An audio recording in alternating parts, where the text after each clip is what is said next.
Welcome to Eternal Darkness, where nightmares come to life. I'll be your host through these twisted tales tonight. Before we descend into the shadows, remember to like and subscribe to join our growing community of horror enthusiasts. Get comfortable, turn down the lights, and prepare yourself as we begin our journey into the unknown. I'm not new to the Horton Creek Trail. It's a clean path with real traffic. Families, dogs, couples, and trail runners who nod hello and move on. That's precisely why Tyler and I picked it for a late October overnight trip. We'd been planning this for weeks, coordinating our schedules, checking weather reports, making gear lists on shared documents. Tyler had just turned 28, 3 years younger than me, and this was his way of celebrating before the holiday chaos began. The conditions looked perfect. Bright days, cold nights, maples gone red and gold along the water, travertine shelves stepping the creek up toward the spring, and those distinctive limestone formations that make this area famous. We approached it like responsible adults.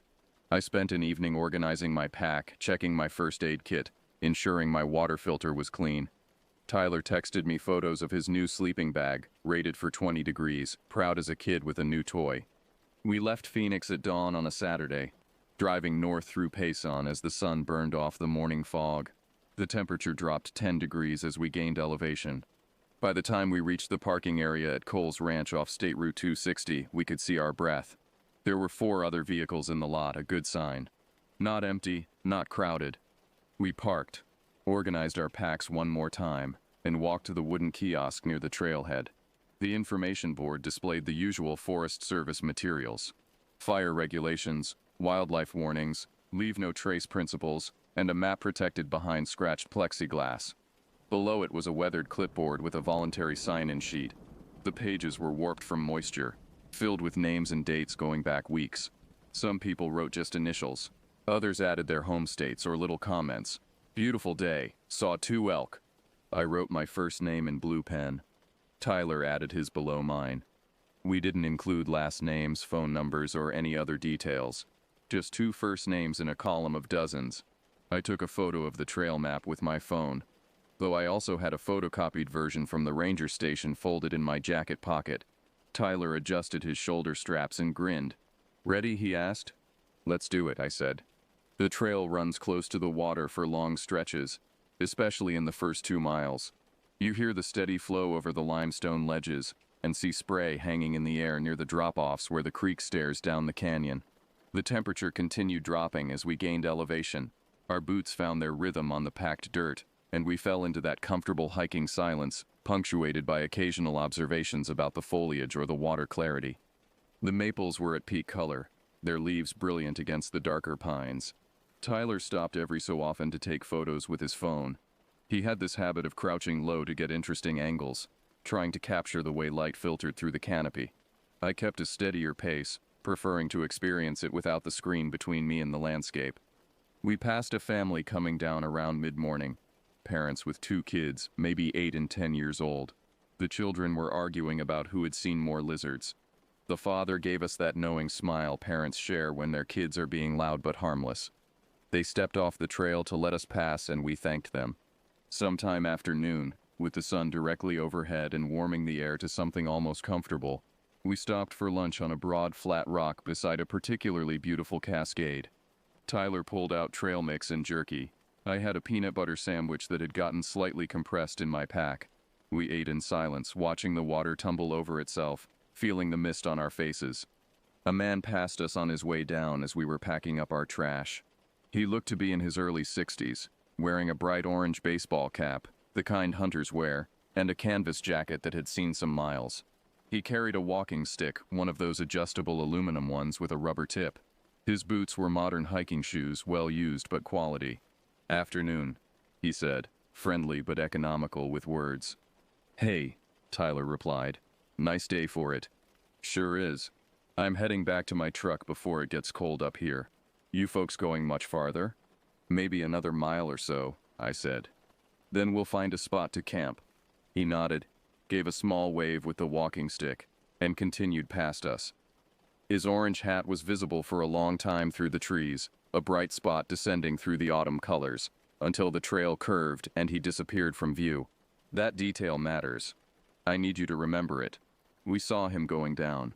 We saw him leaving. In full daylight, heading toward the parking lot, with hours of light left in the day. We turned short of Horton Spring around 3 o'clock, giving ourselves plenty of time to set up before dark. Tyler had studied the regulations carefully. We needed to be at least 200 feet from the creek, had to use an existing fire ring if available, and were required to pack out everything we brought in. He took these rules seriously in a way that made me trust his judgment completely. We found a suitable spot after 20 minutes of searching. A small clearing with an old stone fire ring someone had built years ago.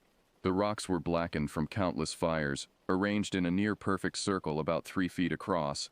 The ground was level enough for our tents, with a slight slope that would drain water away if it rained. Leaf litter covered everything, thick and damp. The air grew colder as we worked.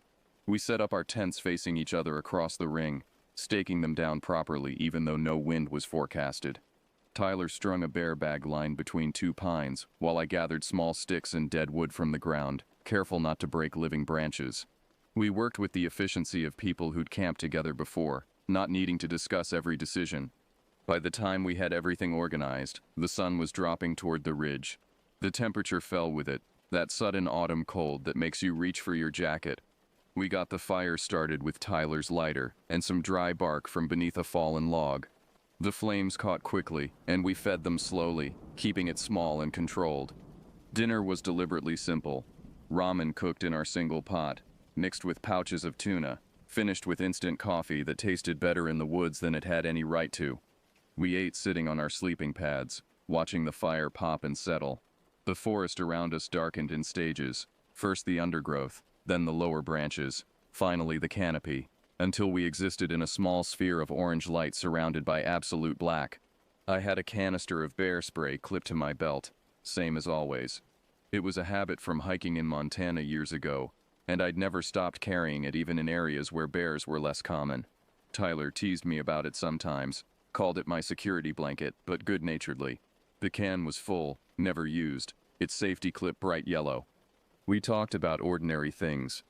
Work frustrations, family dynamics, whether we should plan a bigger trip next spring. Normal conversation that felt warm and human against the cold darkness pressing in around our little fire. The coals were glowing red, starting to ash over, when the footsteps came. The sound came from the direction of the creek, boots on leaves, steady and deliberate. Not hurried, not hesitant, just walking. The steps came up the slope and stopped at the edge of our firelight, maybe 10 feet away. A man's voice emerged from the darkness. "Mind if I warm my hands?" My first thought was recognition. The orange hat guy from earlier. Had to be. Same general build from what I could make out. Same type of jacket. It made sense. Maybe he'd decided to camp too. Maybe he'd gotten turned around. Maybe he just wanted some human contact before settling in for the night. People did that sometimes on trails. But my second thought was confusion. The details weren't quite right. His hat brim caught the firelight at an angle, and it looked stiff. New. The kind of new where you can still see the manufacturer's shaping, where the fabric hasn't softened from sweat and weather. The orange was too bright, too clean. The man we'd seen earlier had been wearing a faded cap, the color muted from sun exposure. His boots weren't wet. Everyone who'd been near the creek that day, including us, had picked up some splash, some mud, some of that fine silt that gets on your laces. The moisture caught the light, but his boots were dry, their surfaces dark and unreflective. He stood just outside the clear circle of firelight, in that zone where the illumination starts to fail and faces flatten into shadow. He didn't step closer to the heat, didn't rub his hands together in that universal gesture of cold people near warmth, didn't shift his weight or adjust his pack or do any of the small unconscious movements humans make. "Yeah, sure," I said, standing up more from social habit than genuine welcome. My hand moved to my belt, touching the bear spray clip. Just touching it, not gripping. "We're about to put this out, though." He didn't move, didn't acknowledge my words. He said it again. Exact same words, exact same inflection. "Mind if I warm my hands?" Same cadence, same slight pause between mind and if, same emphasis on warm, like he was replaying a recording, like he'd heard someone say it once, and was reproducing the sounds without understanding the meaning. Tyler stood up beside me, and I felt his posture change. He gave me a look in my peripheral vision, a quick sideways glance that communicated, "Something is wrong here, but let's not escalate. Let's stay calm, let's handle this intelligently." We went into task mode, the kind of automatic efficiency that emerges in uncomfortable situations. Tyler started packing the camp stove. I coiled the food line we'd used for the bear bag. We moved with purpose, making it clear we were wrapping up, getting ready to turn in. Normal camper behavior that would give this person, whoever he was, a clear social exit. I kept the bear spray canister in my hand now, safety still on, holding it casually like it was a water bottle. Tyler angled his headlamp toward the ground, pointing the beam at the fire ring so we didn't blind ourselves or the visitor. In that adjusted light, I could see the ground around where the man was standing. Our tracks from the afternoon were everywhere. Boot prints in the damp leaf dust, scuff marks where we dragged wood, the compressed areas where we'd walked back and forth setting up camp. The ground told the story of our presence clearly. There should have been fresh tracks where he was standing. Disturbed leaves, pressed earth, some indication of his approach. I looked carefully, letting my eyes trace the ground from the fire ring to his feet. Nothing. The leaves were undisturbed. The dust was smooth. "We're going to grab more water," I said, gesturing with our pot as if that explained why we were both suddenly packing up at the same time. "To drown the fire properly." He didn't respond, didn't move, just stood at that precise distance, like the firelight itself was a barrier he couldn't or wouldn't cross. Then he spoke again, and my stomach dropped. "Have a safe night," he said. Then he added my first name, then Tyler's first name, spoke them clearly, distinctly, with that same flat affect. We hadn't introduced ourselves. Not at the trailhead, not on the trail during our brief exchange. We'd been friendly but not personal, the way strangers are in passing. The only place we'd written our names was on that voluntary sign-in sheet at the kiosk, hours ago, at the parking lot miles away. Tyler's hand went still on his pack strap. I felt my breathing change, become conscious instead of automatic. We'd been calm until that moment, cautious but rational. Now something primal kicked in, some old animal instinct that lives underneath language and logic. We killed the fire the way the regulations specified. Tyler poured water from his bottle onto the coals. I stirred the mixture with a stick, ensuring every ember was drowned. He poured again. I stirred again. Steam rose in a white cloud, hissing, smelling of wet ash and carbon. When I pressed my hand close to where the flames had been, I felt no heat, just mud, cold and lifeless. The night didn't change around us.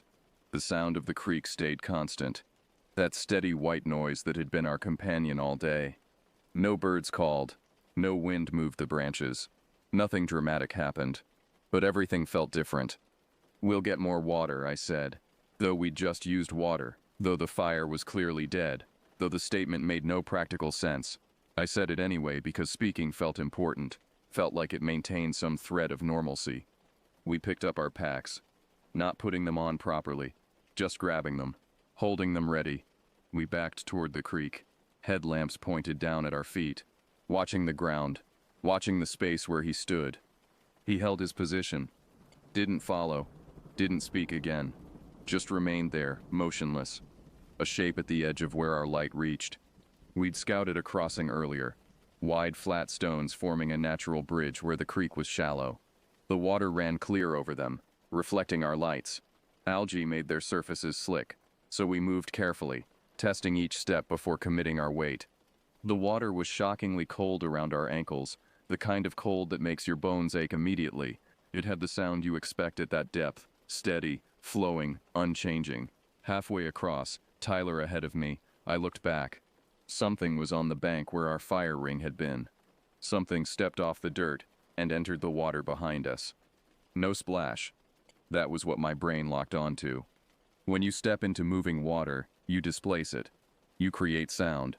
Water hits your boots, flows around your calves, creates turbulence. You hear it clearly. The surface changed around this shape. The water level adjusted. The flow pattern shifted, but the sound didn't match. It was like watching a video with the audio slightly out of sync. Everything looked right, but the timing was wrong. "Tyler," I said quietly, eyes on the far bank, move steady. "I know. he said, his voice tight. I see it. We reached the opposite side and climbed the slick dirt bank, grabbing exposed roots for handholds. Tyler pulled himself up first, then reached down to help me.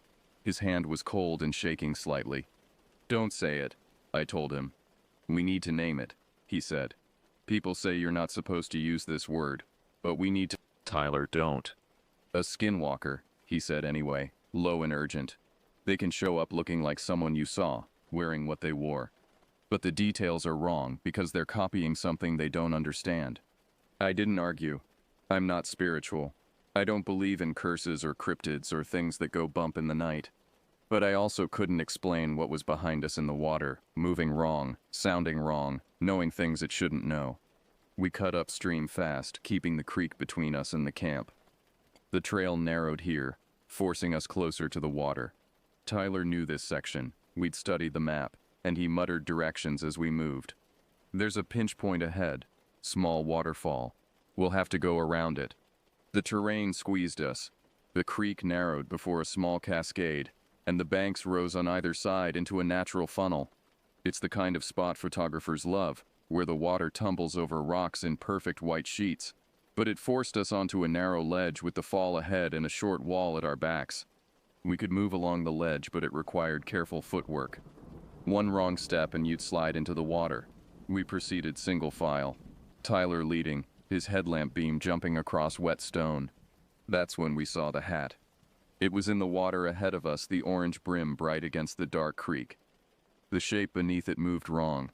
Not waiting, not walking through water the way a person walks. It closed distance in hard, clipped movements, like watching stop-motion animation, like frames had been removed from the film. It was here. Then it was closer. Then it was closer still. No transition. No continuous motion. My hand had already unclipped the bear spray. I pulled it free, flicked off the safety with my thumb, and aimed low across the waterline. The instructions said to spray in short bursts, to aim for the face and eyes, to create a barrier between yourself and the threat. I pressed the trigger and swept a wide arc, coating the air above the water and up toward where a chest would be. The spray hung in the mist from the waterfall, a cloud of capsaicin droplets catching our lights. There was a harsh intake of breath from that direction, sharp, sudden, like someone had inhaled wrong. Then a cough, wet and painful. Then a laugh. It was the laugh I'd made 3 hours earlier, standing by our fire, when Tyler had told me a stupid joke about trail mix. Same rhythm, same length, same little breath at the end where I'd tried not to snort, but wrong. Like someone had recorded it and was playing it back with the speed slightly off, the pitch slightly adjusted. Move, Tyler said. Move now. We didn't discuss options, didn't evaluate alternatives. We moved, hands and knees along the ledge, scrambling over wet stone, up the crumbly dirt slope to the main trail, grabbing branches that bent but held, then running, really running, the kind of sprint that empties your lungs and burns your legs. I didn't look back. Looking back would mean slowing down, would mean processing what I might see, would mean making decisions when the only good decision was forward. We hit the log you have to step over. I jumped it, nearly losing my balance on landing. Then the small wooden footbridge that crosses a side tributary. Our boots thundered on the planks. Then the gravel path that means the parking lot is close, and I felt something in my chest release slightly, because gravel means people, means cars, means help. The lights by the kiosk showed through the trees. Those fluorescent bulbs the Forest Service installs looked like home. A couple was loading gear into a black pickup truck. They saw 2 people emerge from the trail entrance hard and fast and wrong, and their body language changed immediately. The man stepped slightly in front of the woman. His hands came up, visible, non-threatening but ready. "You good?" he called out. We must have looked insane, covered in trail dust, breathing hard, eyes too wide. "Please," I managed. "Please call Gila County Sheriff. We need to report." I stopped, tried to think of words that wouldn't make us sound crazy. An incident. On the trail. Adult male, orange hat. Wrong details, please. The woman already had her phone out. "What's your location?" "Horton Creek Trail, Coles Ranch parking area," Tyler said. He'd caught his breath faster than me. About 2 miles up. They didn't ask questions. Didn't demand explanations. They just stayed with us, the man standing where he could see both us and the trailhead. The woman talking quietly into her phone. Professional, calm, the kind of people who know when to help first and understand later. A sheriff's cruiser arrived maybe 10 minutes later, though it felt longer. A deputy stepped out, mid-40s, with the weathered face of someone who works outdoors. He had a small notebook and a pen, and he took our statement with the economy of someone who's taken 1,000 statements. Names, license plate numbers, what we saw, what we heard, what we did. He looked at the bear spray canister in my hand, mostly empty now, with the expression of someone who'd seen this equipment before and knew what it meant. "You folks been drinking?" he asked. Standard question, no judgment. "No, sir," I said, stone sober. He nodded, wrote that down.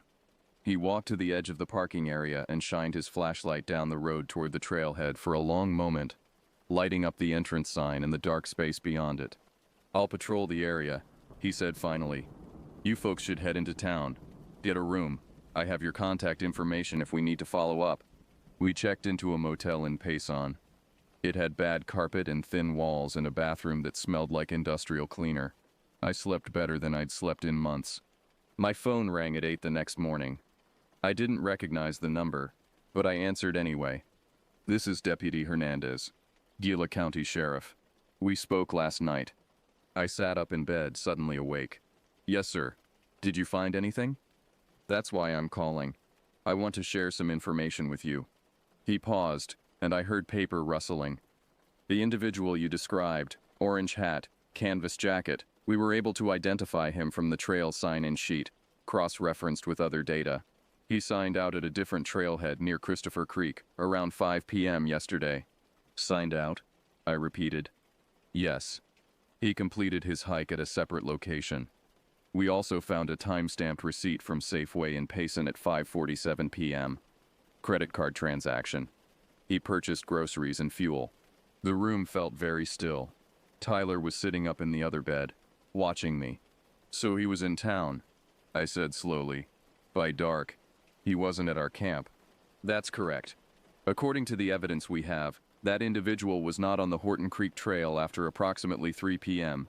He has a solid timeline placing him elsewhere." "Then who?" I started. "I don't know," the deputy said, "but I wanted you to have this information for your own peace of mind or lack thereof." He hung up. Tyler and I drove back to the parking lot in full daylight. We needed to remove our names from the sign-in sheet. Seemed important somehow, though I couldn't articulate why. We also wanted to check the camp one more time to make sure we hadn't left anything behind in our hurry.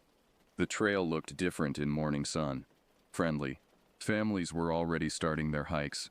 A man with 3 dogs on leashes nodded to us as he passed. Our campsite was easy to find. The old stone ring sat undisturbed, the rocks still wet and dark from where we'd drowned the fire. Our footprints were everywhere, scuff marks from setting up tents, the compressed areas where we'd walked, the slide-down tracks where we'd left in a hurry toward the creek. I walked around the ring slowly, examining the ground. Tyler did the same from the other direction. "Here," he said, pointing to the spot where the visitor had stood. "Look at this." The leaves were smooth, undisturbed. No boot prints, no compressed earth, no indication that anything heavier than a bird had stood there. The dust showed our tracks clearly, but where he had been was blank. I mounted the empty bear spray canister in a small shadow box when I got home. I hung it by my front door, not as a trophy, as a reminder. We still hike Horton Creek Trail, but only in daylight now, only when there are crowds. We park at the lot, we wave to families, we eat our snacks sitting in our car before we drive home. We don't camp there anymore. If someone stands at the edge of your light and speaks in recordings, in repeated phrases, in words that match but don't connect, don't try to understand it. Don't invite it closer. Don't fix the details that don't add up. Make the water your barrier. Keep your spray where you can reach it. If your instinct says a detail is wrong, trust it. Leave clean, leave fast, leave your pride behind. The trail is beautiful. The water is clear. The maples turn red every October. None of that matters if you forget the basic truth. The night doesn't owe you understanding. And not every voice asking to share your fire walked there on human feet.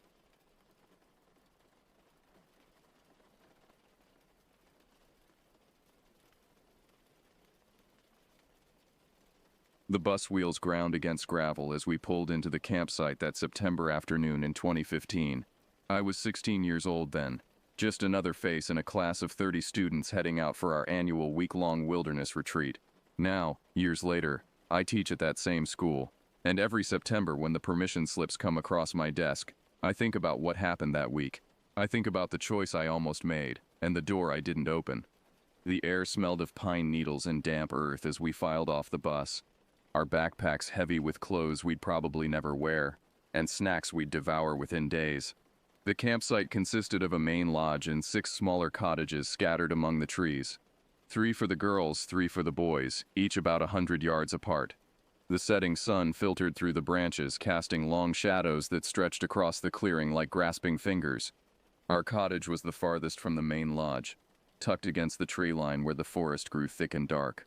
The windows faced the woods, and I remember thinking how the glass looked black even in daylight, reflecting nothing but shadows.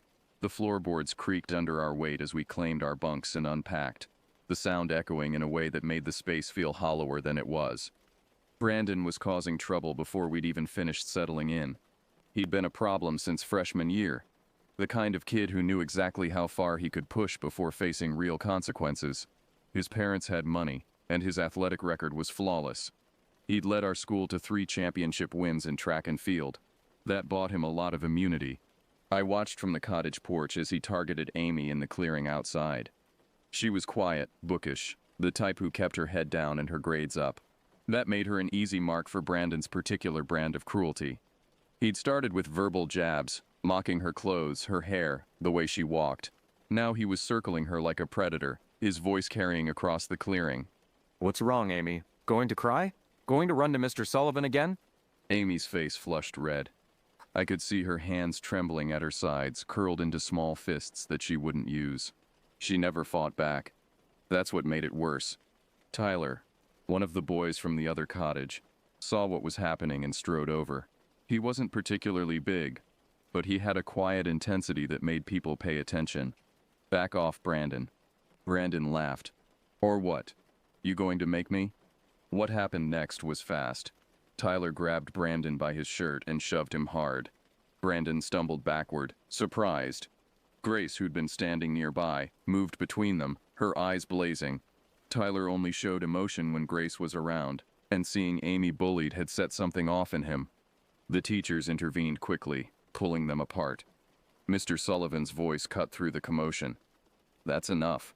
All of you, cool down. But I could see the rage hadn't left Brandon's eyes. He was just waiting for another opportunity.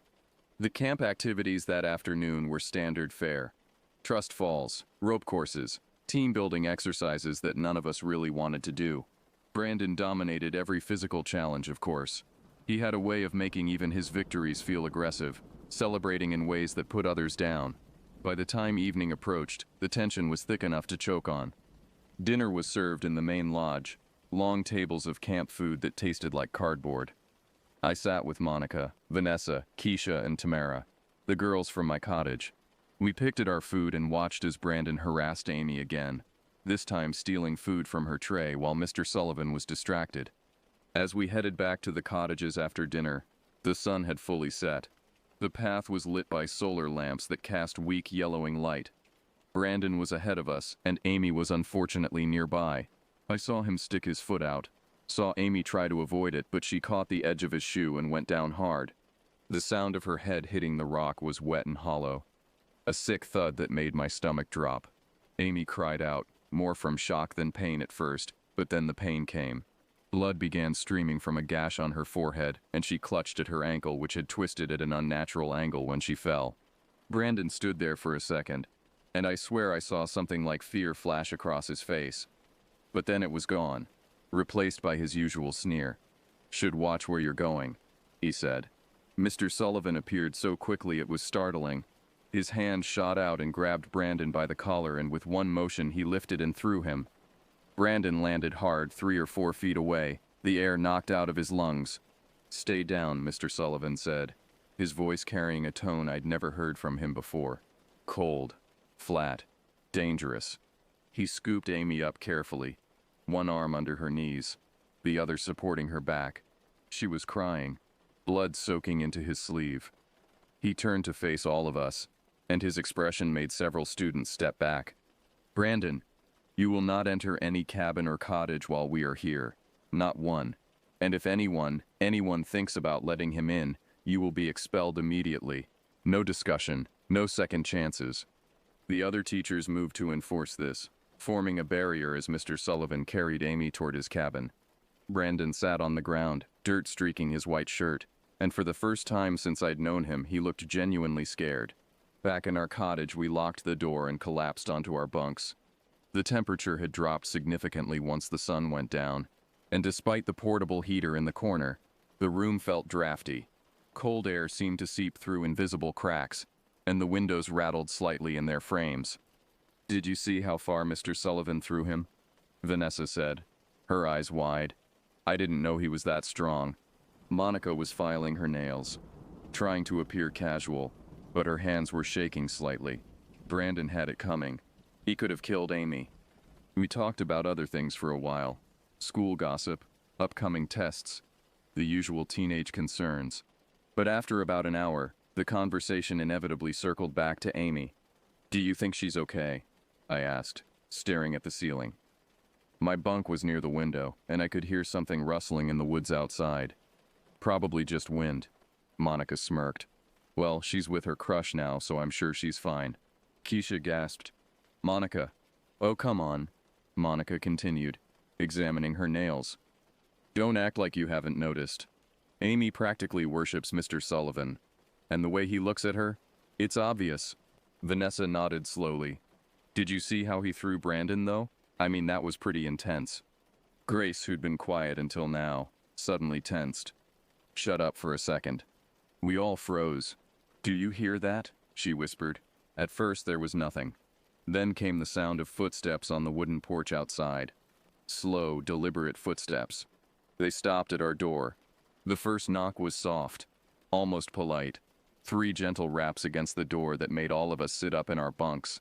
Tamara moved to the window and peered through the curtain. "It's Brandon," she hissed. "He's wearing white. He's at the edge of the woods." My heart started beating faster. Something felt wrong. The air in the cottage seemed thicker suddenly, harder to breathe.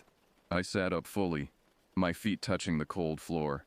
The knocking came again, harder this time. Desperate. "Guys, open up. Come on, it's coming closer."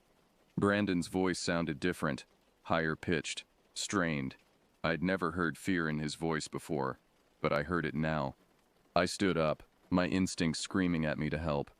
My hand reached for the door handle. Monica intercepted me, grabbing my wrist hard enough to hurt. "Don't even think about it. Just let me in, okay?" Brandon's voice cracked through the door. "I'm telling you, there's something out here." Tamara moved away from the window to stand beside Monica. "Not after what you did to Amy. You're insane if you think we'll let you in here." But something in his voice pulled at me. This wasn't Brandon being manipulative. This was genuine terror. "Guys, maybe we should—" "You touch that door," Monica cut me off, her eyes blazing, "and I swear I'll hurt you. He's trying to trick us. Don't be stupid." I hesitated, my hand hovering over the doorknob. The metal was cold under my fingertips. "Oh God, it's right there. Open up." Brandon's voice had gone up an octave, cracking with panic. But something stopped me. Something in the way he said it. The word felt wrong, too practiced. I pulled my hand back slowly.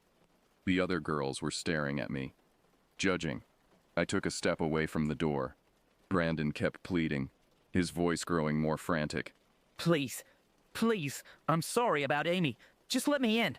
It's getting closer." Monica strode to the door and slammed her fist against it. Get lost. You hear me? Go away.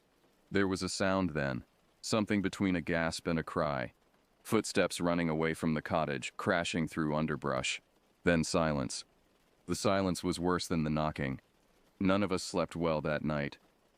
I lay in my bunk, staring at the ceiling, listening to the sounds of the forest outside, trees creaking in the wind, animals moving through the darkness, normal sounds that felt sinister in the quiet.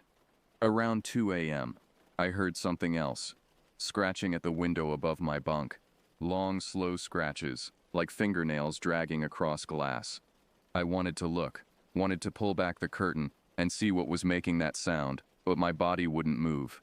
I lay there paralyzed, listening as the scratching continued for what felt like hours but was probably only minutes. When it finally stopped, I heard something worse. Breathing. Heavy, ragged breathing just outside the window, so close I could hear the moisture in each exhale. The window was thin, just a single pane of glass between me and whatever was out there. I pulled my blanket over my head like a child and prayed for morning. The teacher's urgent knocking woke us at dawn. We dressed quickly, our movements sluggish and clumsy from lack of real rest. My clothes felt damp, and the cottage was freezing despite the heater running all night. When we stepped outside, Mr. Sullivan's cabin door opened, and Amy emerged, limping badly. A white bandage was wrapped around her head, and her ankle was heavily taped. But she was smiling, actually smiling, as she made her way toward us. "How are you holding up?" I asked, though the question felt hollow. "Well, I've got a mild concussion, and my ankle's badly twisted. Can't really walk much," she said, still smiling. There was something off about her cheerfulness, something that didn't match the severity of her injuries. Mr. Sullivan stepped forward, his face grave. "As you can see, Brandon isn't here. We need to find him, or there will be serious consequences for the school and for all of us." They paired us up and sent us into the woods. I was paired with Grace, and we took the northern trail, the one that ran parallel to where our cottage sat. The morning fog hung low between the trees, and our breath came out in visible clouds. We walked for about 30 minutes calling Brandon's name, though part of me didn't want him to answer. The forest felt wrong somehow, too quiet, with no bird sounds or small animals rustling in the underbrush. Then we heard the scream. It came from the east, high-pitched and full of raw terror. We ran toward it, crashing through branches and jumping over fallen logs. Other search parties converged from different directions, all of us drawn to that awful sound. The teachers reached the scene first and immediately moved to block our view, but we'd all seen enough. Julian and Stephen sat on the ground, their faces pale, both of them sobbing uncontrollably. Stephen was rocking back and forth, his hands over his mouth. Between the teachers, I caught a glimpse of what they were trying to hide. A trail of blood leading deeper into the woods. Dark red, almost black, soaking into the pine needles and fallen leaves. Too much blood. Far too much blood. They sent us back to the main lodge while they worked the scene. We sat in silence, not talking, not looking at each other. The teachers made phone calls. Police arrived by early afternoon, their cars struggling up the dirt road to the camp. It was confirmed by evening. The body was Brandon's. They wouldn't tell us details, but I overheard 2 officers talking outside the lodge. Words like mauled, and animal attack, and significant trauma. One of them mentioned that they'd found Brandon about 200 yards into the woods, heading away from the camp. Heading away from our cottage. The investigation concluded it was a bear attack. A black bear, likely a mother protecting cubs, though they never found the bear itself. Camp was canceled. We were sent home the next morning, quiet and subdued. All of us changed by what had happened. But I've never believed it was a bear. I've replayed that night thousands of times in my head. I've analyzed every moment, every sound, every word Brandon said through that door, and I keep coming back to the same questions. What was Brandon running from when he came to our door? What made those scratching sounds on my window at 2 a.m.? And why did his voice sound wrong that night? Too high, too practiced, like someone imitating fear rather than feeling it. I'm a teacher at that school now. I'm 31 years old, married, with a life that looks normal from the outside. But every September, when we collect permission slips for the annual camping trip, I think about Brandon. I think about that night. I think about my hand on the door handle, and Monica's warning, and the sound of Brandon's footsteps running away into the darkness. Was there really something chasing him? Or was he trying to manipulate us one final time, using fake fear to gain entry? Did we leave him to die, or did we protect ourselves from whatever was really out there in the woods? I still see Mr. Sullivan sometimes in the faculty lounge. Amy works at a law firm downtown now. I saw her name in the paper last year. They never dated as far as I know, though Monica's suspicions about them were never fully dispelled. The camp is still operational. Students still go there every September. The cottage where we stayed was torn down 3 years ago and rebuilt in a different location, closer to the main lodge. The official reason was foundation issues, but I heard from the groundskeeper that the new owners refused to use the old site, said it felt bad. I drive past the school most days, and sometimes I see students laughing in the parking lot. Their whole lives ahead of them. I wonder if they know what happened there in 2015. I wonder if they've heard the story about Brandon Phillips, the star athlete who died during a school trip. I wonder if they know that 6 girls heard him begging for his life and refused to open the door. But mostly I wonder if I made the right choice that night. The truth is, I'll never know. That's the burden I carry, the weight of a decision made in fear and uncertainty, with consequences that can never be undone. Sometimes, late at night, I hear knocking. Just 3 soft raps, like someone asking politely to be let in. I know it's just the house settling, pipes expanding, normal sounds that every old building makes. But my hand still trembles when I reach for door handles. And I never ever look out my bedroom window after dark. Because deep down, in a place I don't like to examine too closely, I'm terrified of what I might see looking back at me. I'm terrified that whatever was in those woods that September night in 2015 might still be waiting, still watching, still scratching at windows and knocking on doors, still wondering why I didn't let it in.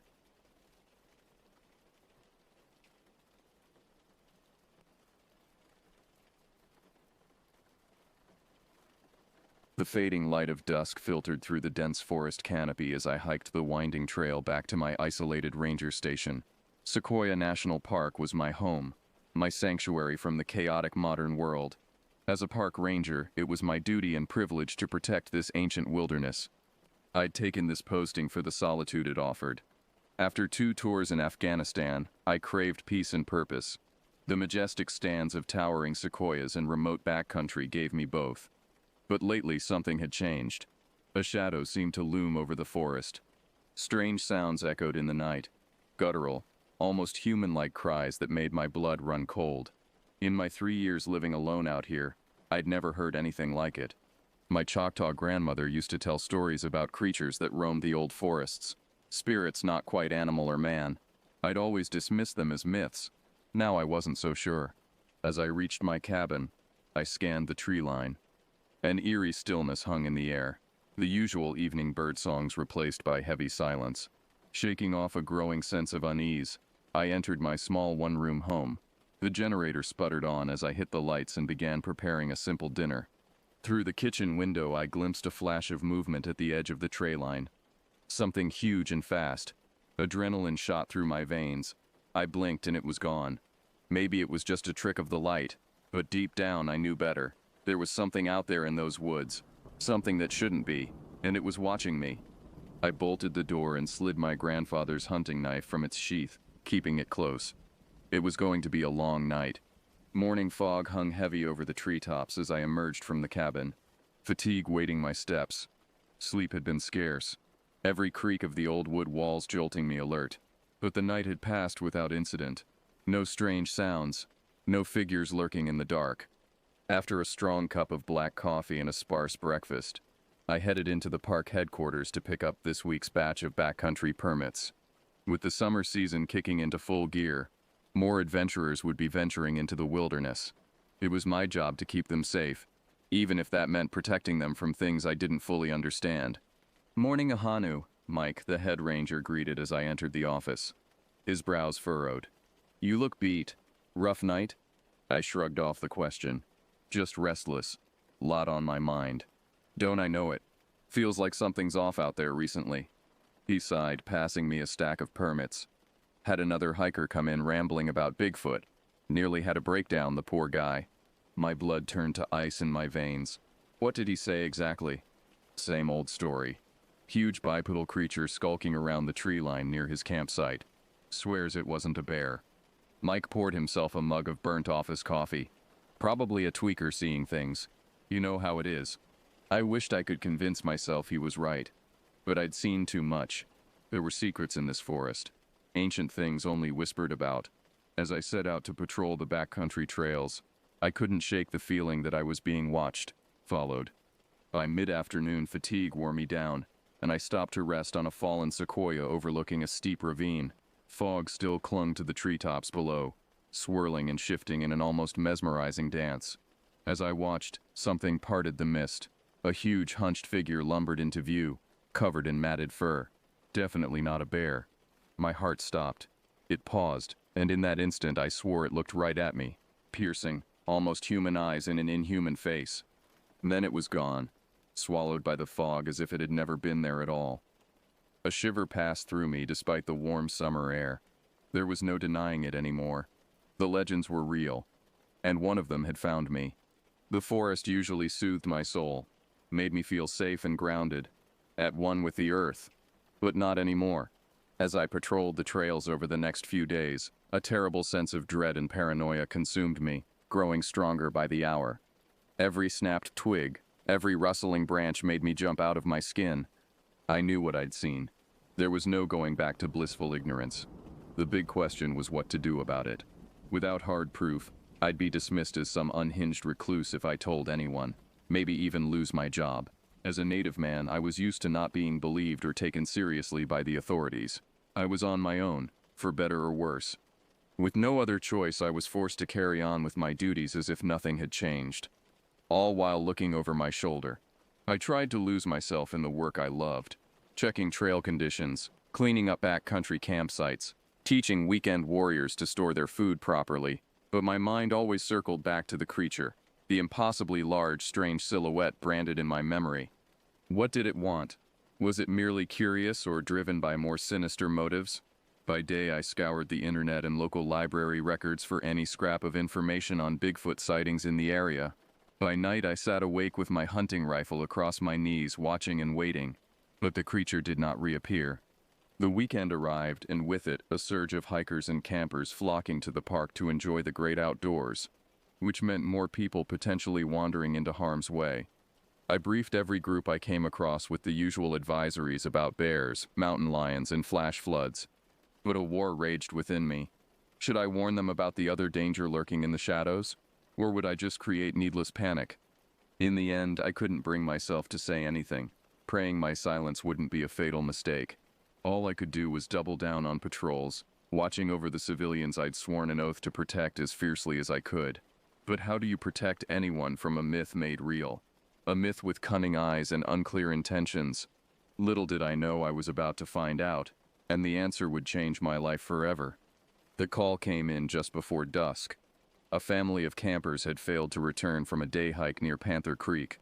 With sunset fast approaching and temperatures set to drop into the 40s overnight, we had to move fast. I rendezvoused with a hasty search party at the trailhead. Mike was there, his face tight with worry in the fading light. The Walters family, 2 adults and their 10-year-old son, left for the Panther Creek Trail around 10 this morning. No one's seen them since. A sinking feeling hit my gut as we divided into teams and set off at a brisk pace. That trail wound deep into an isolated region of the park, an area rife with towering old-growth trees and limestone caves, the perfect haunt for a creature of legend to hide. I'd patrolled it just yesterday, seen nothing out of the ordinary, but a lot could change in a day. As full dark fell, we scoured the undergrowth with high-powered flashlights, calling out for the missing family.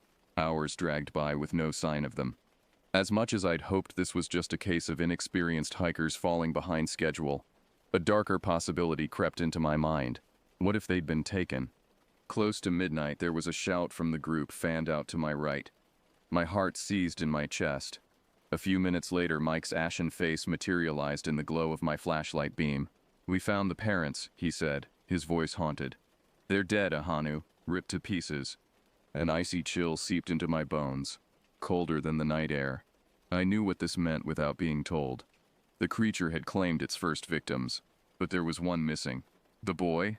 I asked, not daring to hope. Mike shook his head. "No sign of him yet. The others are still searching, but..." He trailed off. The terrible implication clear. I couldn't accept it. Refused to have the blood of an innocent child on my hands. I had to believe he was out there, terrified and alone, needing someone to guide him home, someone who understood what he was really up against. I waited until the others were occupied, then slipped away into the shadows of the forest. Following my gut, I broke from the trail, pushing deeper into the wilderness, to where the trees grew impossibly tall and ancient. If I was right, this was where I would find both the boy and the creature. I prayed I wouldn't be too late. Branches clawed at my face as I sprinted through the underbrush, my lungs burning and leg muscles screaming in protest. I ignored the pain, driven by sheer desperation. I had to reach the boy before the creature did. Nothing else mattered. As I burst into a small moonlit clearing, a blood-curdling scream pierced the night, childlike and full of terror. It was close. Wildly sweeping my flashlight beam, my eye caught a flicker of movement off to my left. There, at the bottom of an embankment, was a small figure huddled against a fallen log. "Hey," I called out, my voice sounding too loud in the eerie stillness. "I'm a park ranger. I'm here to help." As I approached cautiously, the figure solidified into the missing boy, his clothing mud-streaked and face streaked with tears. "It's going to be okay now," I reassured as he flung himself into my arms, sobbing. "I've got you." But even as I said the words, icy fear gripped my heart. It was too quiet. No owls hooting, no insects humming, the forest holding its breath. And then I heard it, the crack of a branch behind us, a guttural rumbling growl that vibrated up through the soles of my feet. My blood turned to ice as I slowly turned, angling my flashlight back towards the tree line. There, barely 15 yards away, stood the creature. It loomed close to 9 feet tall, its huge frame dwarfing the Douglas firs around it. Covered in shaggy matted fur and built like a linebacker, it watched us with disturbingly intelligent eyes glowing red in the reflected light. I shoved the kid behind me and fumbled for my pistol with a bad trembling hand, the other holding the flashlight steady. "Stay back," I warned, trying to project more calm than I felt. The creature let out another deep growl and took a step forward. Everything in me screamed to open fire, but some deep primal instinct held me back. The way the creature stared at me, unafraid and almost curious, like it was looking into my very soul, weighing and measuring. I'd seen that look before, in the eyes of the tribal elders during the sacred ceremonies of my youth. Ancient wisdom and knowing. Then the boy whimpered, clinging to my legs, and the spell broke. I looked down at his small, helpless frame, then back to the hulking creature, and felt a stab of clarity. I knew what I had to do, even if it cost me everything. Heart hammering like war drums in my chest, I slowly raised my hands in a gesture of peace, letting the pistol fall to the forest floor. "My name is Ahanu, and I mean you no harm," I said, my voice ringing out calm and clear in the charged air between us. "I'm here to protect, not to hurt. The boy is innocent. Please let him go." The creature tilted its head, a startlingly human gesture, as if considering my words. For a long moment, nobody moved, the tableau frozen like a scene from a nightmare. Then, very slowly, it stepped back, melting into the shadows of the forest without a sound. I released a shaky breath, almost dizzy with relief and adrenaline. Scooping up the trembling boy, I turned and ran, crashing through the undergrowth with the single-minded goal of getting us both back to safety. Distant shouts began to echo through the night as the rest of the search party closed in on our location. In a daze, I handed off the boy and watched as he was reunited with his shell-shocked relatives. The grief and trauma of this night forever stamped on their faces, and I knew my life would never be the same. I had stood face to face with the myth, the legend, and in that suspended moment some kind of understanding had passed between us, an acknowledgement of our shared role as guardians and watchers. In the chaos of the search wind down, I slipped away, returning to my little cabin under the towering sequoias. Exhaustion hit me like a freight train as I slumped onto my threadbare couch, staring blankly into the darkened room. I had so many questions, my mind awhirl with the impossibilities I'd seen. But one thing I knew for certain, it was no monster I'd faced in those woods tonight. No soulless abomination. No, what I had glimpsed in those fathomless eyes was an ancient being, something rooted to the fabric of this land since time immemorial, a guardian of these great and terrible forests, just like me. And though I knew I might spend the rest of my days jumping at shadows, I also knew I would never speak of this to another living soul. This secret was not mine to share, the silent oath of the watcher in the woods, the keeper of a world humanity has all but forgotten. I was honored to bear it, this lonely burden, as my ancestors had for generations. The myths are alive, and they walk among us, watching through the veil. I know, because I am one of them now.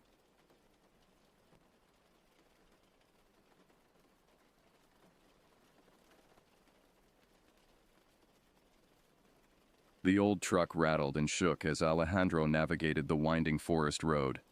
He gripped the steering wheel, his knuckles white, as the dense trees loomed on either side, pressing in close like a tunnel.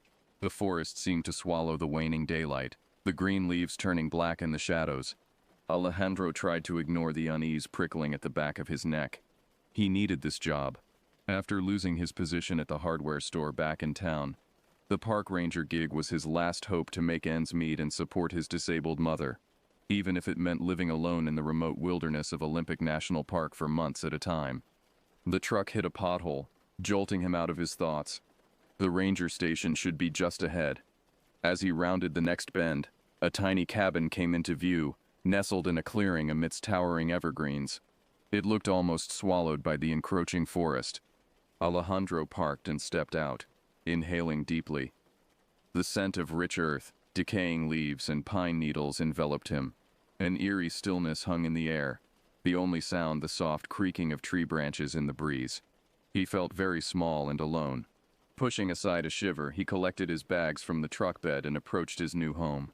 The cabin was simple: a main room with a kitchenette, a small bathroom, a modest bedroom, but it would suffice. He just needed to keep his head down, do his job, and make some money. How hard could being a park ranger really be? As Alejandro unpacked, unease continued to tug at him. He tried to shake it off as first-day jitters in an unfamiliar place, but he couldn't escape the sense that unseen eyes were watching him from the dark depths of the ancient forest. Watching and waiting. The next morning, weak sunlight filtered through the mist as Alejandro walked the park's high hiking trails. Massive tree trunks rose up on all sides like the pillars of an endless green cathedral. Even the bird calls and skittering of small animals in the underbrush seemed muffled, as if the forest was holding its breath. He was relieved to run into a group of backpackers around mid-morning, a reminder that other humans existed out here. The three college-aged hikers were trying to decipher a park trail map, arguing over which path led back to the main campground. "You folks lost?" Alejandro called out. "Need some help?" The hikers looked up, relief evident on their faces. "Yes, please," said the one with shaggy blonde hair. "We're trying to get back to Sentinel Camp, but I think we took a wrong turn." Alejandro took the map and oriented it. "I'm Ranger Alejandro, by the way. First week on the job." "I'm Zach," the blonde one said. "This is Mia and Tyson. We're doing a big post-graduation backpacking trip." "Quite a place to do it," Alejandro said. The Olympic wilderness was not for novice hikers. "Okay, looks like you veered off the main trail about 2 miles back. See this fork? You kept right, but you'll want to backtrack and go left to loop around to Sentinel." The hikers thanked him and set off back the way they came. Alejandro continued on, checking trail markers and clearing minor debris. The morning's interaction had buoyed his spirits. This job wasn't so hard. Help a few lost hikers, make sure the paths were clear. He could handle this, even if the oppressive hush of the forest still made the hairs on his arms stand up. He was repairing a broken trail sign when a flicker of movement in the trees caught his eye. Something large and dark, there and gone between the shadows and light-dappled leaves. Probably just a deer, he told himself. Then a strange, musky scent reached his nose on the breeze like wet fur in decay. The forest went utterly silent. No birdsong, no insects, no rustling of small creatures. Icy tendrils of fear unfurled in Alejandro's gut. There it was again, a dark shape moving between trees in the distance, too fast to follow with his eyes, too big to be a deer. The smell grew stronger, invaded his nostrils. His heart began to pound. A broken branch snapped behind him. He spun around wildly, but saw only forest. The shadows seemed to undulate and pulse, taunting him. There was no one else on this trail for miles. Trying to calm his hammering heart, Alejandro told himself it was just a bear. He was in the wilderness. Wildlife encounters were part of the job. But an eerie awareness prickled his skin, an ancient instinct that warned of an inhuman presence watching him. He hurried back in the direction of the cabin, trying to move quickly but quietly. The feeling of unseen eyes boring into his back intensified with every step. Low-hanging pine needles brushed his face like grasping fingers. He was sure he heard the crack of twigs underfoot behind him, but every time he whipped his head around, there was nothing but trees and shadow. After an interminably long time, the cabin finally came into sight. Alejandro resisted breaking into a run, every muscle trembling with coiled adrenaline. He reached the door, fumbled with his key, and tumbled inside. The sudden light and normalcy of the cabin interior was jarring after the threatening gloom of the forest. He locked the door and collapsed into a chair, breathing hard. Running a hand through his sweaty hair, he tried to compose himself. There had to be a rational explanation. A bear, or maybe cougars back in this remote area. He was letting the spooky atmosphere of the ancient forest get to him. Alejandro fixed himself dinner, focusing on the routine tasks to calm his nerves. By the time he got into bed, he had almost convinced himself he imagined the whole thing. But in the dark cabin, wind howled and tree branches clawed at the roof like macabre fingernails. Sleep did not come easily. The next few days passed relatively uneventfully as Alejandro fell into a routine. Check trails, clean campsites, give directions to lost hikers.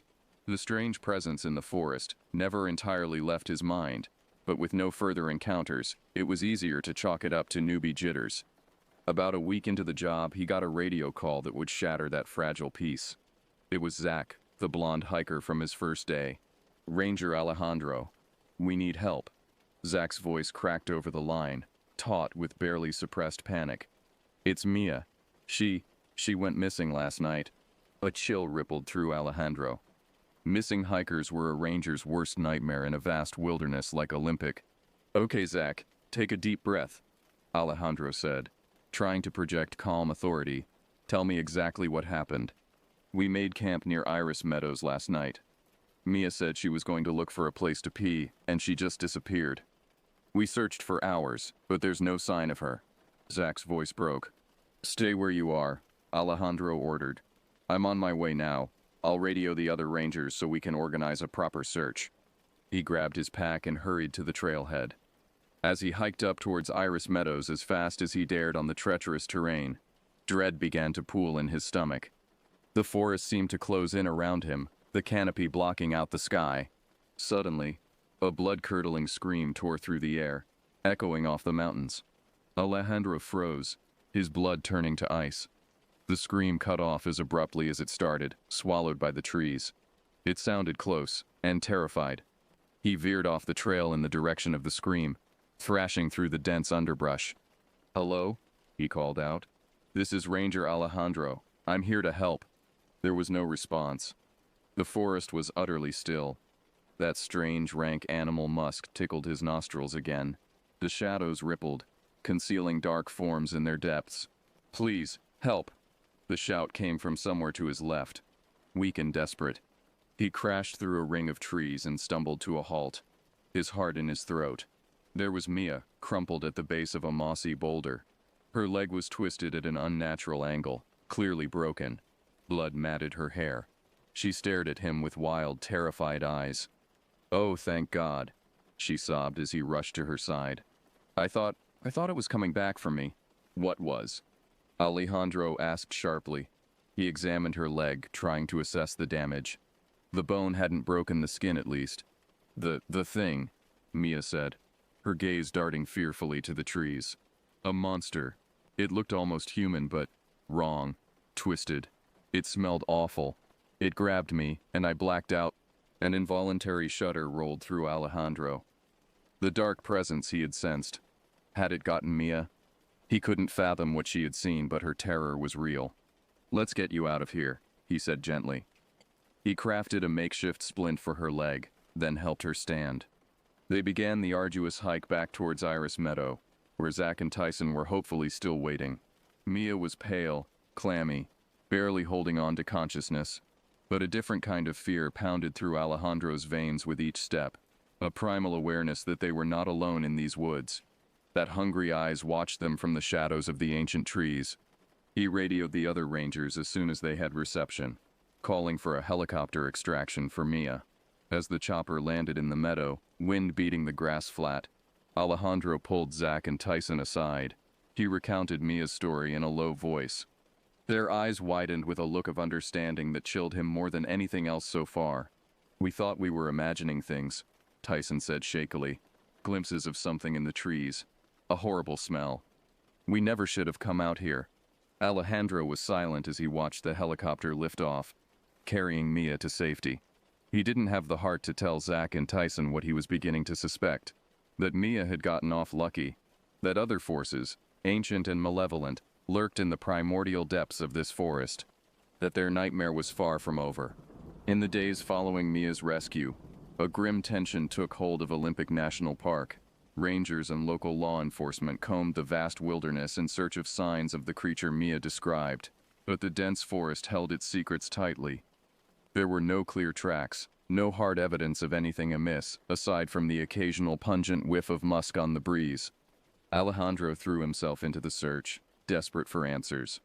His nights were plagued with vivid nightmares of unseen monsters waiting in the dark boughs of ancient trees. Each gnarled trunk began to look like a misshapen human form, each rustling branch like reaching claws. He found himself drawn again and again to the grove where he found Mia, as if an inexplicable force lured him there. The shadowy clearing became the epicenter of his growing obsession. He would stand still as a statue amidst the sword ferns, straining all his senses for a hint of the creature. But the forest kept its eerie hush, broken only by the screams of startled birds launching out of the underbrush at his unwelcome intrusion. If the beast was out there, it would not be found unless it wanted to be. Frustrated and unnerved, Alejandro began to research the history of the peninsula, seeking any whisper of prior encounters with the unknown. He soon stumbled on a trove of disturbing native legends, passed down by the The stories spoke of Sasquatch or Tsiatko, a huge, hairy, man-like creature who roamed the forests with a powerful stench. Bigfoot, Sasquatch, Skookum. The legends had... Alejandro felt like he was losing his tentative grip on reality, falling into a realm of ancient myth and nightmare. But he couldn't stop his feverish pursuit of the truth, even as it began to consume him. His fellow rangers whispered with growing concern at the dark circles under his eyes. His increasingly manic behavior. He knew he should pull back, leave the obsession alone before it swallowed him whole, before he became another piece of the forest's dark legend, vanished without a trace. But then the second hiker disappeared, and everything changed. The call came through on a gray, drizzly morning as Alejandro huddled in the ranger station, poring over yet another obscure indigenous archive. A solo backpacker had failed to return from a day hike near the Ha rainforest. It was a story becoming all too familiar. Alejandro raced to the trailhead, his gut churning with grim certainty. He barely felt the rain pelting his face as he ran up the serpentine path, dreading what horrors might await. The missing hiker's tent sat forlornly in a deep vale, like a candy-colored island amidst a sea of green. Alejandro approached cautiously, scanning the periphery for movement. The forest was preternaturally still, but the odor of fetid musk hung heavy in the moist air. "Hello?" Alejandro called out. "This is the park ranger." His voice felt swallowed by the moss-shrouded titans towering above. There was no sign of the hiker, until he circled around the back of the tent. Deep, unsettling tracks marred the loamy soil, heading north into a tangle of underbrush. Alejandro crouched to examine them, his breath catching in his throat. They were the tracks of bare human feet, but impossibly large. Each print was nearly 2 feet long, the toes elongated and strangely splayed, and threaded between them, caught on twigs and fern fronds, were unmistakable strands of long brown hair. Alejandro's heart hammered against his ribs as he rose slowly, pulling his radio from his belt. "Ranger Alejandro to dispatch," he said, trying to keep his voice steady. "I've got signs of the hiker at Hades Grove campsite. Tracks leading north. Requesting immediate backup." Static crackled across the line, hissing and spitting like a snarling animal. Alejandro stared at the broken device in mute horror. His lifeline to the outside world, to any hope of help, dissolved into the hungry silence of the forest. An all-too-familiar dread rose from deep in his lizard brain. The ancient instinct that knows it is being hunted. Alejandro forced his leaden feet to move, to follow the tracks away from the false safety of the campsite and into the tangled heart of the forest. With every step the air seemed to thicken, taking on an oily sheen that coated his skin and lungs. The towering hemlocks and spruce crowded closer, their branches knitting together into a tunnel that blocked out the feeble rays of sun. The spongy earth absorbed his footfalls, rendering his passage preternaturally silent.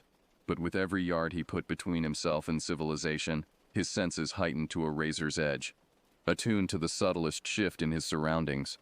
A skitter of falling pebbles to his left made him freeze. His head swiveled slowly, eyes raking the gloom.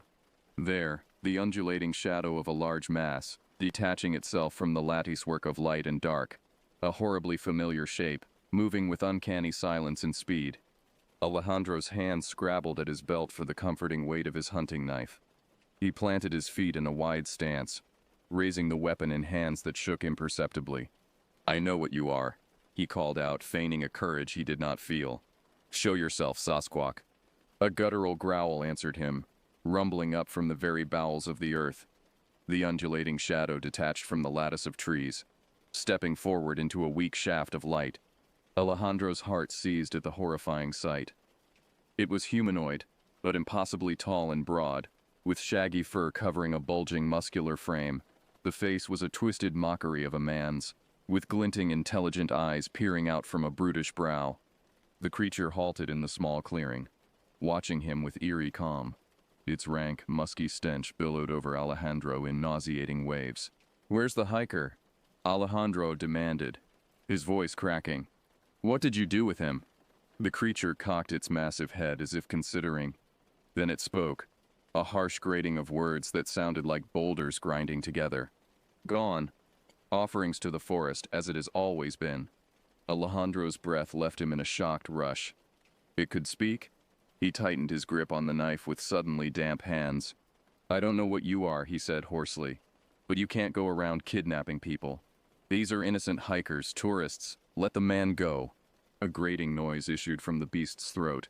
With a chill, Alejandro realized it was laughter. "Innocent?" it rumbled. "Trespassers. This land is not theirs. They trample and defile the sacred places. The forest demands recompense." Alejandro's mind whirled, trying to grasp the implications. This creature, this myth made flesh, saw itself as some kind of guardian? An ancient spirit protecting its territory from human invasion? He licked dry lips, scrambling for a way to reason with a being that seemed to live by its own primeval laws. "I understand this forest is sacred to you," he tried. "But things have changed. We have laws now to protect both land and people. Let me have the hiker. I can help you find a way to coexist peacefully." The Sasquatch roared, a sound of such fury that it shook leaves from the trees. In a blink it closed the distance between them, moving faster than anything that huge should be able to. A massive hand closed around Alejandro's throat, lifting him off his feet. He choked and scrabbled at the rough fingers crushing his windpipe. The knife tumbled from his grip. The creature brought his face close to its own. Up close, the stench was unbearable. Alejandro gagged and thrashed helplessly. "No more words, little man," it growled. "Only the law of the forest now." Darkness ate at the edges of Alejandro's vision as he struggled weakly. So this was how it would end. Alejandro Ruiz, the failed park ranger, just another mysterious disappearance in the mountains. As if from a great distance he heard an outraged shout. The pressure on his throat suddenly released, and he crumpled to the ground, coughing and wheezing. Blinking tears from his eyes, Alejandro raised his head. Two other park rangers stood at the edge of the clearing, rifles raised and trained on the hulking form of the Sasquatch. "Get away from him," one of them yelled, her voice shaking but her aim steady. The creature growled low in its chest, but slowly raised its shaggy arms in a gesture of surrender. It fixed Alejandro with a burning, inscrutable gaze. "This is not over, little man," it rumbled. "The forest will have what it is owed." Then, moving faster than the eye could follow, it pivoted and bounded into the underbrush. The trees swallowed it up in seconds. The other rangers ran to Alejandro's side, helping him sit up as he coughed and massaged his bruised throat. Questions pelted him from all sides, but he could only shake his head mutely, staring at the place where the creature had disappeared. It was out there still, watching, waiting, guarding its ancient green domain from the incursion of humanity. And deep in his battered soul, Alejandro knew it was right. The forest would have what it was owed, one way or another. He just prayed the price wouldn't be higher than they could bear to pay. In the aftermath of the encounter, the National Park Service descended on Olympic in full force.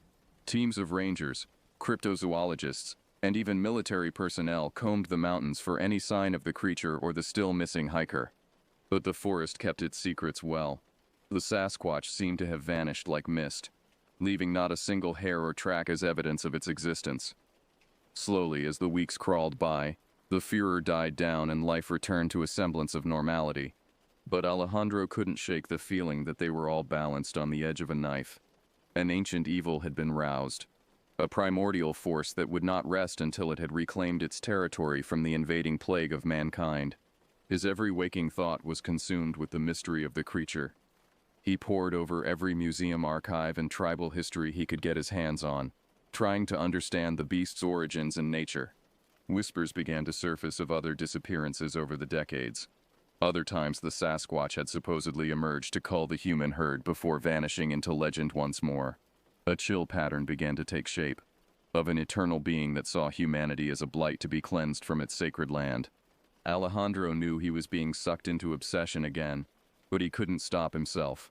Every lead brought him closer to a terrible truth, that the Pacific Northwest was a realm where mankind was the invader, the interloper subject to the whims of ancient powers beyond its ken. And over it all loomed the burning, hate-filled eyes of the Sasquatch, a promise of retribution to come. The nightmares began again, visions of grasping claws and blood-spattered forest glades.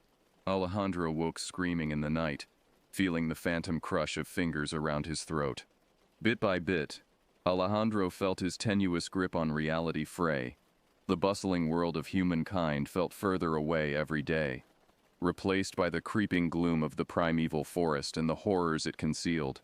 He took to long, rambling hikes deep into the Olympic backcountry, seeking some communion with the ancient trees.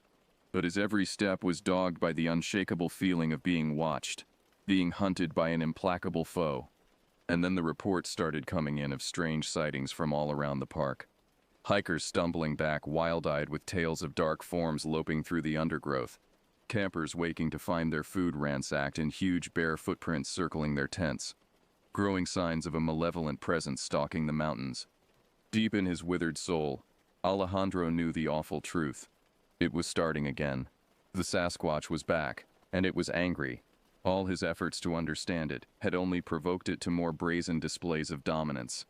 The cycle was beginning anew, and this time Alejandro feared there would be no stopping the hunger of the beast until it had claimed what it was owed, until the forest ran red with the blood of trespassers. Alejandro stood now at the trailhead of a remote path, staring into the waiting gloom of the trees. The very air seemed to hum with a sense of gathering malice. He knew what he had to do. It had come down to him in the end, to step forward and meet the monster on its own terms, to walk into the abyss and find a way to appease the forces he had roused, or die trying. With a deep breath, he shouldered his pack and stepped off the trail, off the map, into the heart of primal darkness. The trees closed behind him like a hungry maw, and Alejandro was gone. Whatever happened now, the forest would have what it was owed. One way or another, the debt would be paid in full, and the ancient balance restored. But the price, Alejandro feared, might be beyond human reckoning. He could only pray now that he was strong enough to pay it.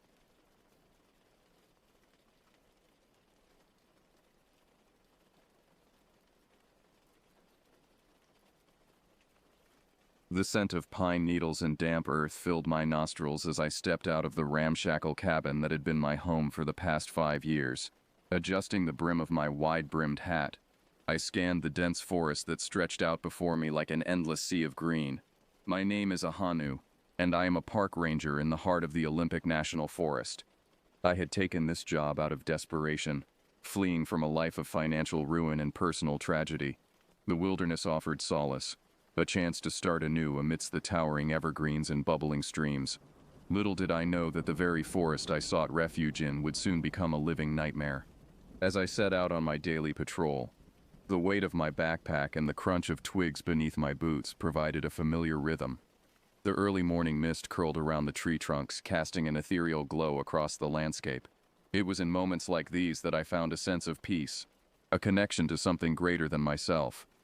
But on this particular morning, an unsettling silence hung in the air. The usual chatter of birdsong was absent, replaced by an eerie stillness that sent a chill down my spine. I quickened my pace, my senses on high alert as I ventured deeper into the forest. Suddenly, a piercing scream tore through the silence, echoing off the trees and reverberating through my very bones. It was a sound unlike any I had ever heard before, a primal, guttural cry that seemed to emanate from the depths of some ancient primordial terror. My heart pounding in my chest, I raced towards the source of the scream, my mind reeling with possibilities. Had a hiker fallen and injured themselves? Was a bear attacking a campsite? Nothing could have prepared me for the sight that awaited me as I burst into a small clearing. There, standing over the mangled remains of what had once been a human being, was a creature straight out of my darkest nightmares.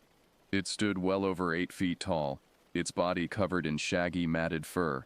Its eyes glowed an otherworldly yellow as it turned to face me, its maw dripping with fresh blood. In that moment, I knew that everything I thought I understood about the world had been shattered.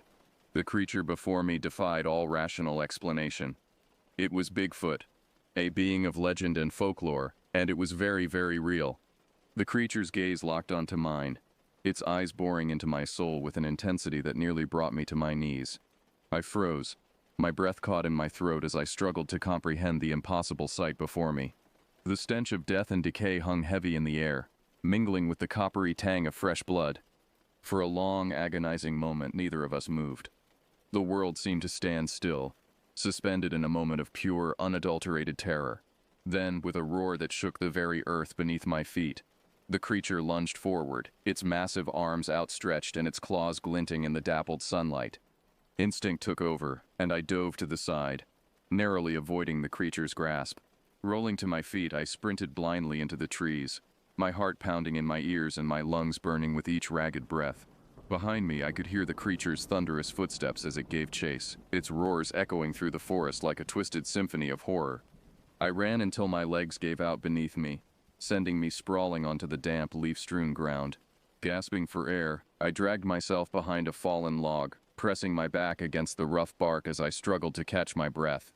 The forest around me had fallen silent once more, save for the pounding of my own heart and the distant rustling of leaves in the wind. As I lay there, my mind reeling from the impossible encounter, a creeping realization began to dawn on me. This creature, this Bigfoot, was not some mindless beast. There was an intelligence in its eyes, a cunning that belied its savage appearance. And with that realization came a sinking feeling of dread. I was alone in the wilderness, miles from the nearest ranger station or town. My radio had been lost in the mad dash through the trees, and my supplies were woefully inadequate for the task at hand.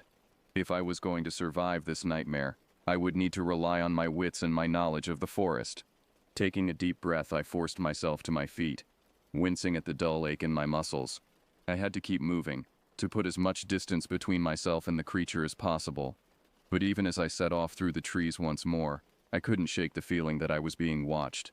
That somewhere out there, hidden amongst the shadows and the mist, the creature was waiting for me. As the sun began to dip below the horizon, casting long shadows across the forest floor, I stumbled upon an abandoned hunting cabin nestled in a small clearing. The structure was old and dilapidated, its wooden walls weathered and its windows shattered, but it offered shelter and a chance to catch my breath, to gather my thoughts and plan my next move. I approached the cabin warily, my eyes scanning the tree line for any sign of movement. The creature's presence seemed to linger in the air like a tangible thing, a weight that pressed down upon my shoulders and set my nerves on edge. But as I drew closer to the cabin, I saw no sign of the beast, only the fading light of day and the gentle rustling of leaves in the breeze. Pushing open the creaking door, I stepped inside, my boots crunching on the debris-strewn floor. The cabin was small and musty, its walls lined with dusty shelves and faded photographs of long-forgotten hunters and their prey. A fireplace stood at one end of the room, its hearth cold and dark. I set about making the cabin as secure as possible, barricading the door with a heavy wooden table and covering the windows with tattered blankets. As I worked, my mind raced with questions and doubts. How had this creature remained hidden for so long? What did it want?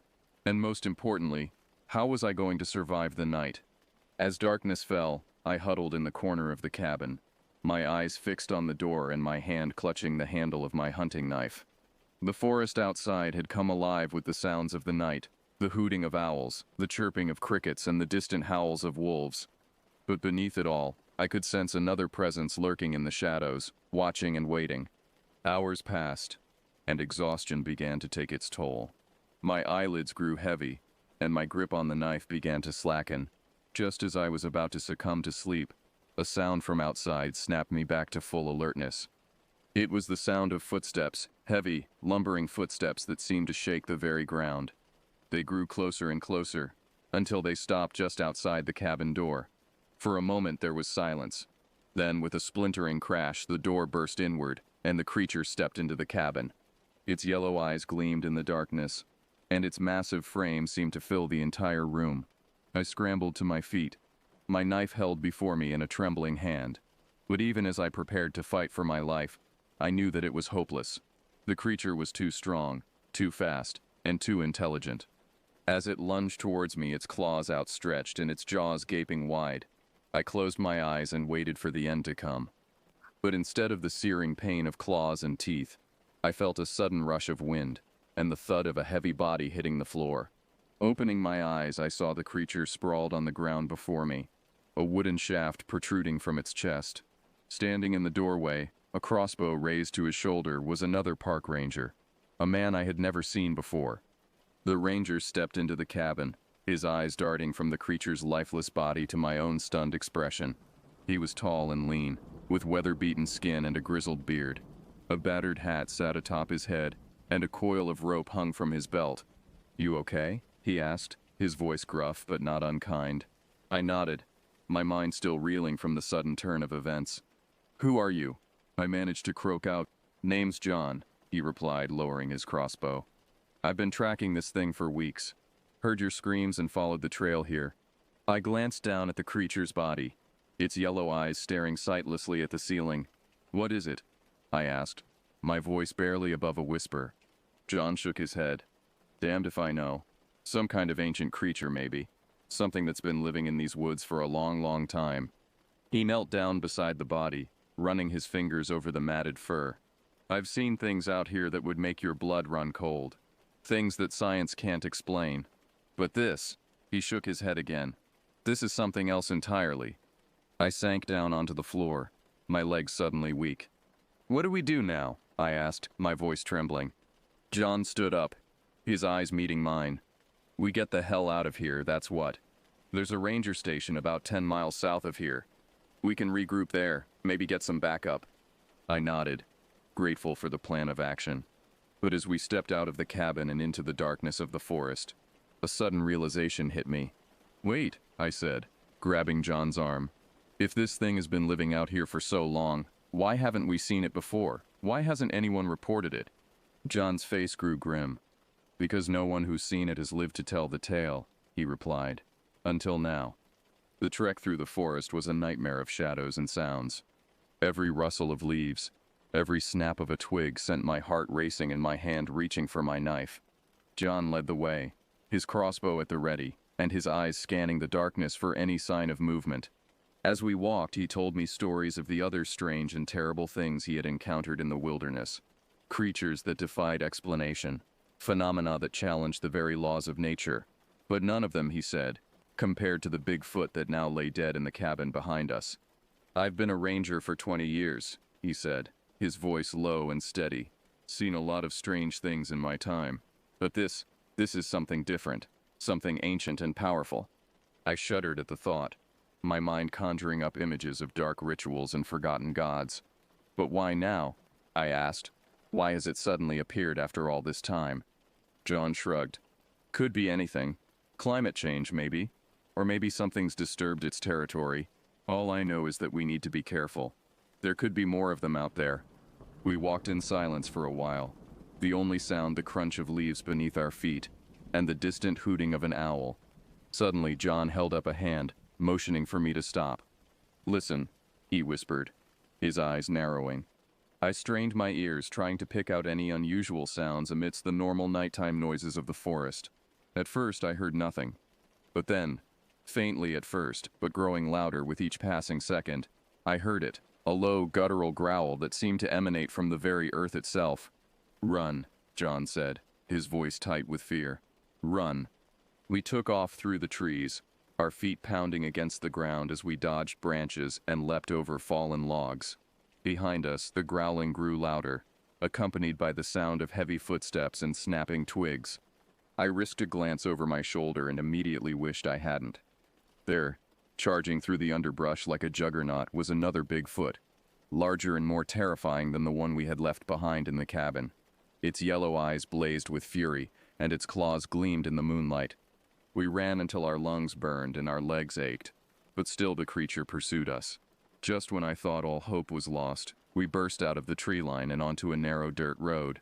Parked at the side of the road was a battered old pickup truck, its engine idling and its headlights cutting through the darkness. "Get in," John shouted, yanking open the driver's side door and throwing himself behind the wheel.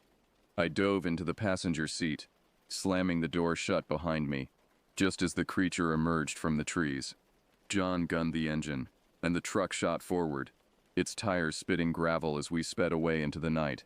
We drove for what felt like hours, the truck's headlights illuminating the winding forest road ahead of us.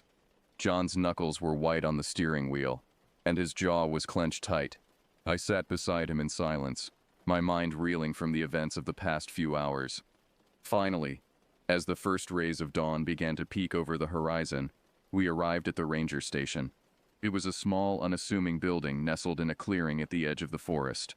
A few other rangers milled about outside, their faces etched with concern and confusion. As we climbed out of the truck, I felt a wave of exhaustion wash over me. My legs felt like jelly, and my head was pounding. But beneath the fatigue there was a sense of relief, a feeling that, for now at least, we were safe. John led me inside, where we were greeted by a flurry of activity. Rangers rushed about, talking in low, urgent tones and poring over maps and reports. In the center of the room, a group of men in suits and sunglasses huddled around a table, their expressions grim. As we approached, one of the men looked up, his eyes narrowing. "John," he said, his voice clipped and businesslike. "We've been expecting you." John nodded, his expression guarded. "I figured as much. What's the situation?" The man sighed, running a hand through his thinning hair. "It's not good. We've had reports of sightings all over the park. Hikers going missing, campsites destroyed, and now this." He gestured to a grainy photograph on the table, an image of a massive, hairy creature lurking in the shadows of the forest. I felt a chill run down my spine as I recognized the creature from my own encounter. "What do we do?" I asked, my voice barely above a whisper. The man looked at me, his expression softening slightly. "For now, we wait. We've called in reinforcements from the city, experts in cryptozoology and paranormal phenomena. They'll be here within the hour." John nodded, his eyes distant. "And then what?" The man's expression hardened. "Then we hunt this thing down and put an end to it, before it can do any more damage." I felt a sense of dread settle over me at the thought of venturing back out into the forest, of facing the Bigfoot once more. But I knew that I had no choice. As a park ranger, it was my duty to protect the wilderness and those who ventured into it. And so, as the sun rose over the treetops and the sound of approaching vehicles filled the air, I steeled myself for the battle to come. Whatever horrors lay ahead, I knew that I would face them head on, for the sake of the forest, and for the memory of those who had fallen victim to the creature's wrath.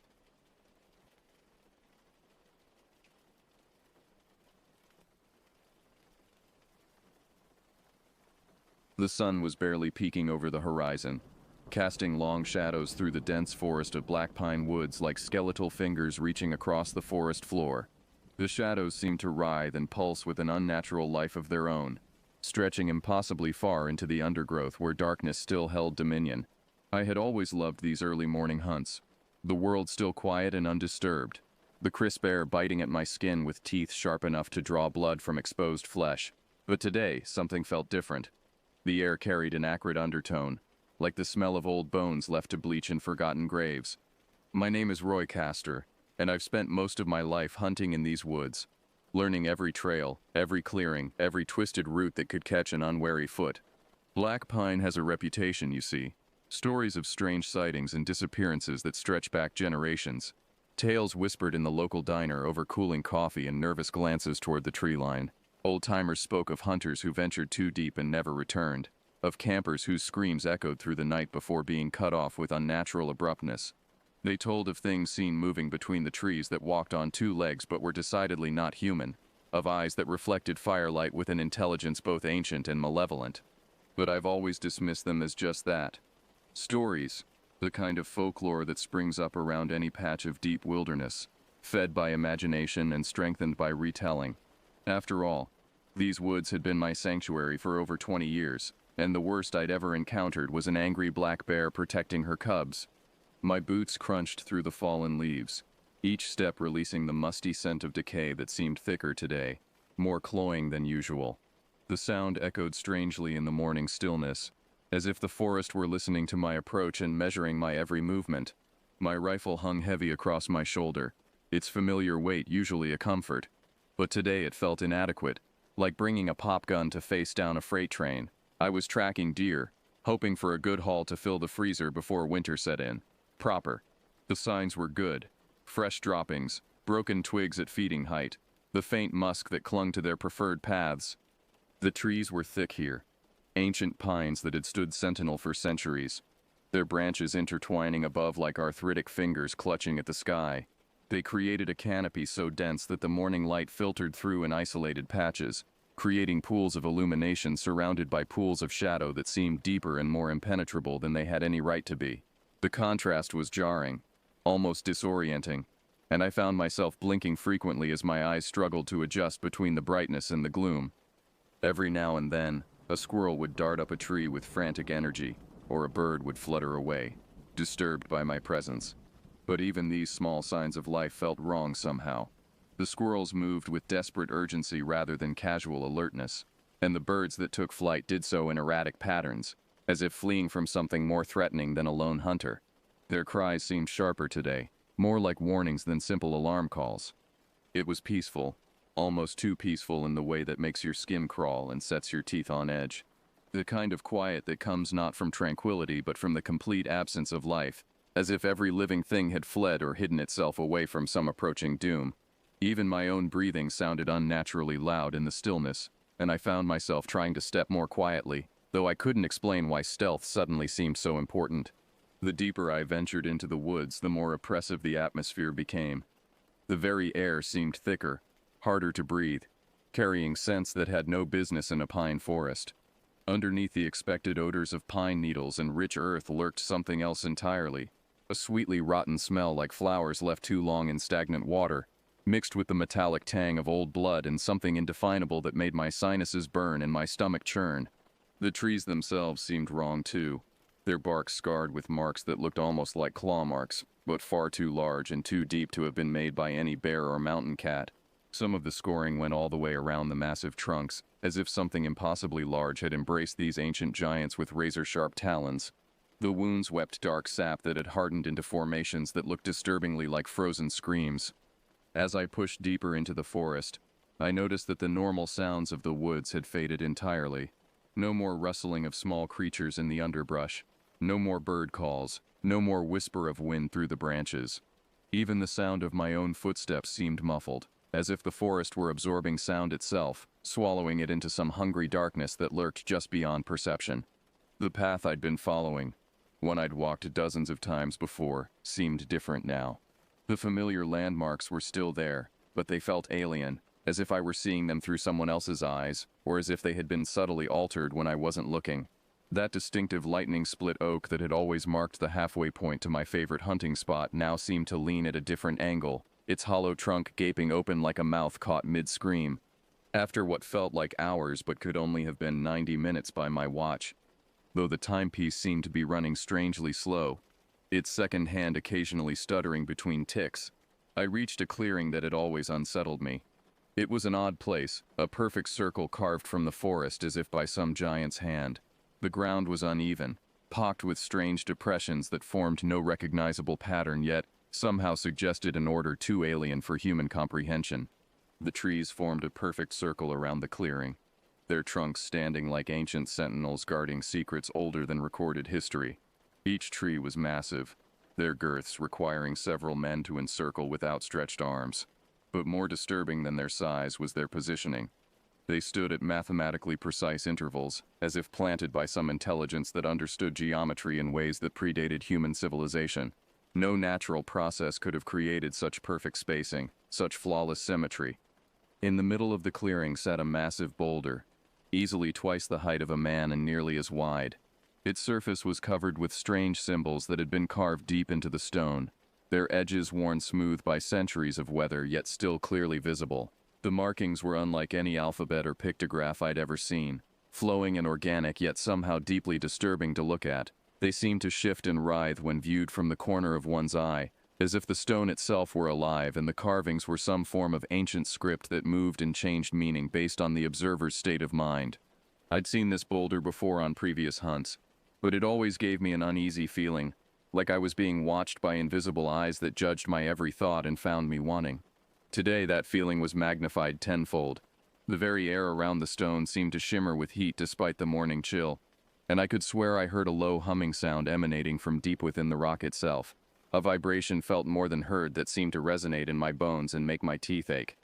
The symbols carved into the boulder's surface seemed more pronounced today, standing out in sharp relief despite their obvious age. Some looked almost like twisted letters from a forgotten alphabet, while others resembled anatomical drawings of creatures that had never walked the earth. Still others defied description entirely, hurting to look at directly as if they violated some fundamental rule of three-dimensional space. I decided to take a break despite every instinct screaming at me to leave this place immediately. Something compelled me to approach the boulder, to run my fingers along those ancient carvings despite the voice in my head that whispered warnings in a language I didn't understand. I sat down on the stone's base, feeling the cold seep through my hunting jacket and into my bones. The chill was unnatural, the kind of cold that comes not from weather but from the complete absence of life and warmth.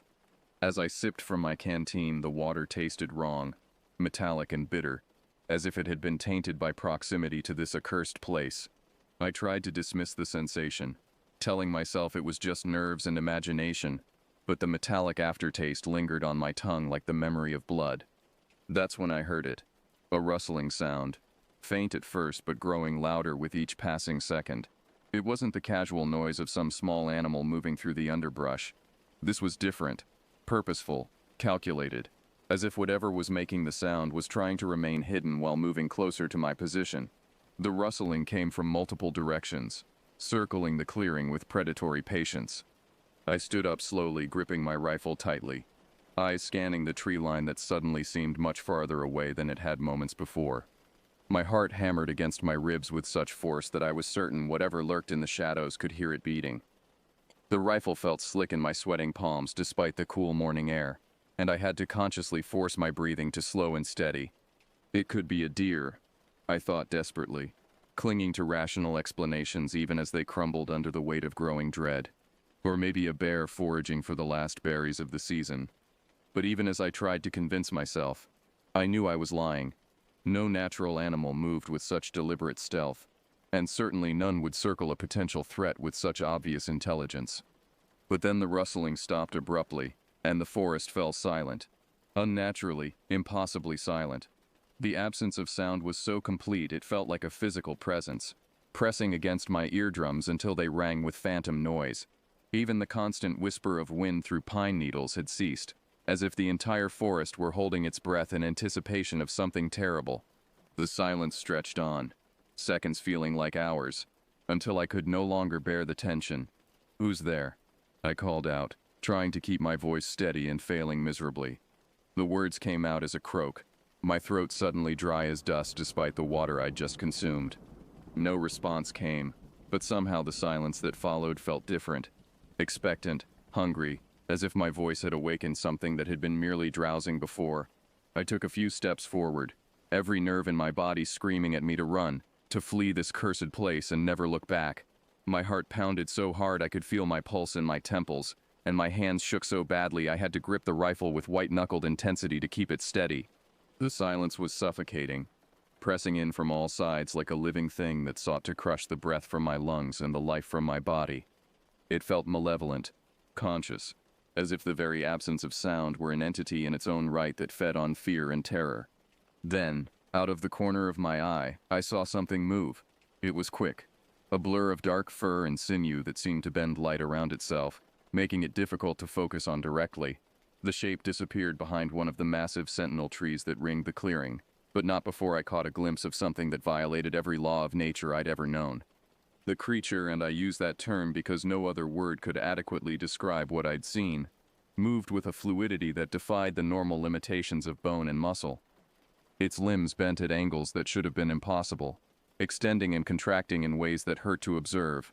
The dark fur that covered its form seemed to absorb light rather than reflect it, creating a moving void in the shape of something almost but not quite animal. I raised my rifle, aiming at the spot where it had vanished, my hands trembling so badly that the barrel wavered like a reed in strong wind. The weapon felt pathetically inadequate in my grasp, a child's toy brought to face down something from mankind's darkest nightmares. "Come out," I shouted, my voice cracking with fear and taking on a hysterical edge that I didn't recognize as my own. Still nothing. The silence stretched on, broken only by the thunderous beating of my own heart and the shallow gasps of my increasingly panicked breathing. Sweat poured down my face despite the morning chill, stinging my eyes and making my grip on the rifle even more precarious.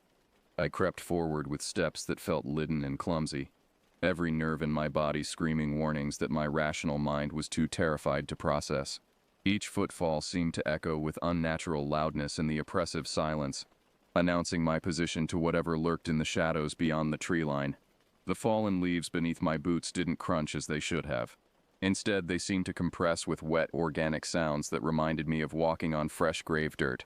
As I rounded the tree where the creature had vanished, I saw it clearly for the first time, and the sight burned itself into my memory with the permanent horror of nightmare-made flesh.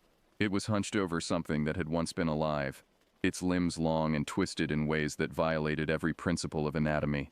The creature's arms were grotesquely elongated, ending in hands that bore too many fingers tipped with claws like rusty razors. Its body was covered in matted fur that seemed to writhe with a life of its own, shifting and moving in patterns that suggested the presence of things crawling beneath the surface.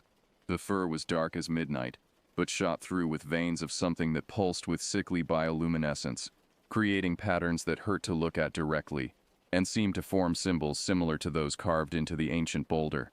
The creature's face was mercifully obscured as it fed, but I could see enough to know that it bore only a passing resemblance to anything that had ever drawn breath on this earth. Its skull was elongated and misshapen, bulging in places where no skull should bulge and caving in where bone should have provided structure. Occasionally it would lift its head just enough for me to catch a glimpse of intelligence burning in eyes that reflected available light like mirrors, but with a color that existed nowhere in nature, a deep violaceous hue that seemed to draw in surrounding darkness and concentrate it into pure malevolence. The sound it made while feeding was perhaps the worst part of all, not the tearing of flesh or the cracking of bones. Sounds that, while disturbing, were at least comprehensible within the natural order of predator and prey. No, the worst sound was a low, rhythmic chanting that seemed to emerge from somewhere deep within its throat, a vocalization that suggested language while remaining utterly alien to human understanding. The words, if they could be called words, seemed to bypass my ears entirely and resonate directly in my brain, leaving me with the disturbing impression that this thing was not merely feeding but conducting some form of ritual communion with its victim. The remains beneath the creature were unrecognizable as anything that had once lived and breathed, twisted into configurations that seemed designed more for some twisted artistic statement than for any practical purpose. Bones protruded at impossible angles, and the flesh had been arranged in patterns that my mind refused to process, sliding away from comprehension like water off glass. I fired a shot without conscious thought, the rifle bucking against my shoulder with familiar force. The sound of the gunshot seemed unnaturally flat in the oppressive air of the clearing, absorbed and muffled as if the forest itself were trying to prevent the noise from traveling beyond this cursed place. But the creature moved too fast for human reflexes to track. One moment it was hunched over its grisly meal, and the next it was in motion, flowing across the ground with liquid grace that defied every law of physics I'd ever learned. It didn't run so much as pour itself through space, its form seeming to stretch and compress like heated metal being worked by an invisible smith. It lunged at me with speed that turned it into little more than a dark blur, knocking the rifle from my hands with casual ease. The weapon spun away into the underbrush, landing with a crash that sounded impossibly distant. I stumbled backward, my feet tangling in the uneven ground, and fell hard onto my back. The impact drove the breath from my lungs, leaving me gasping and helpless as the creature bore down on me with predatory certainty. The creature was on me in an instant, its weight pressing down with the force of a landslide.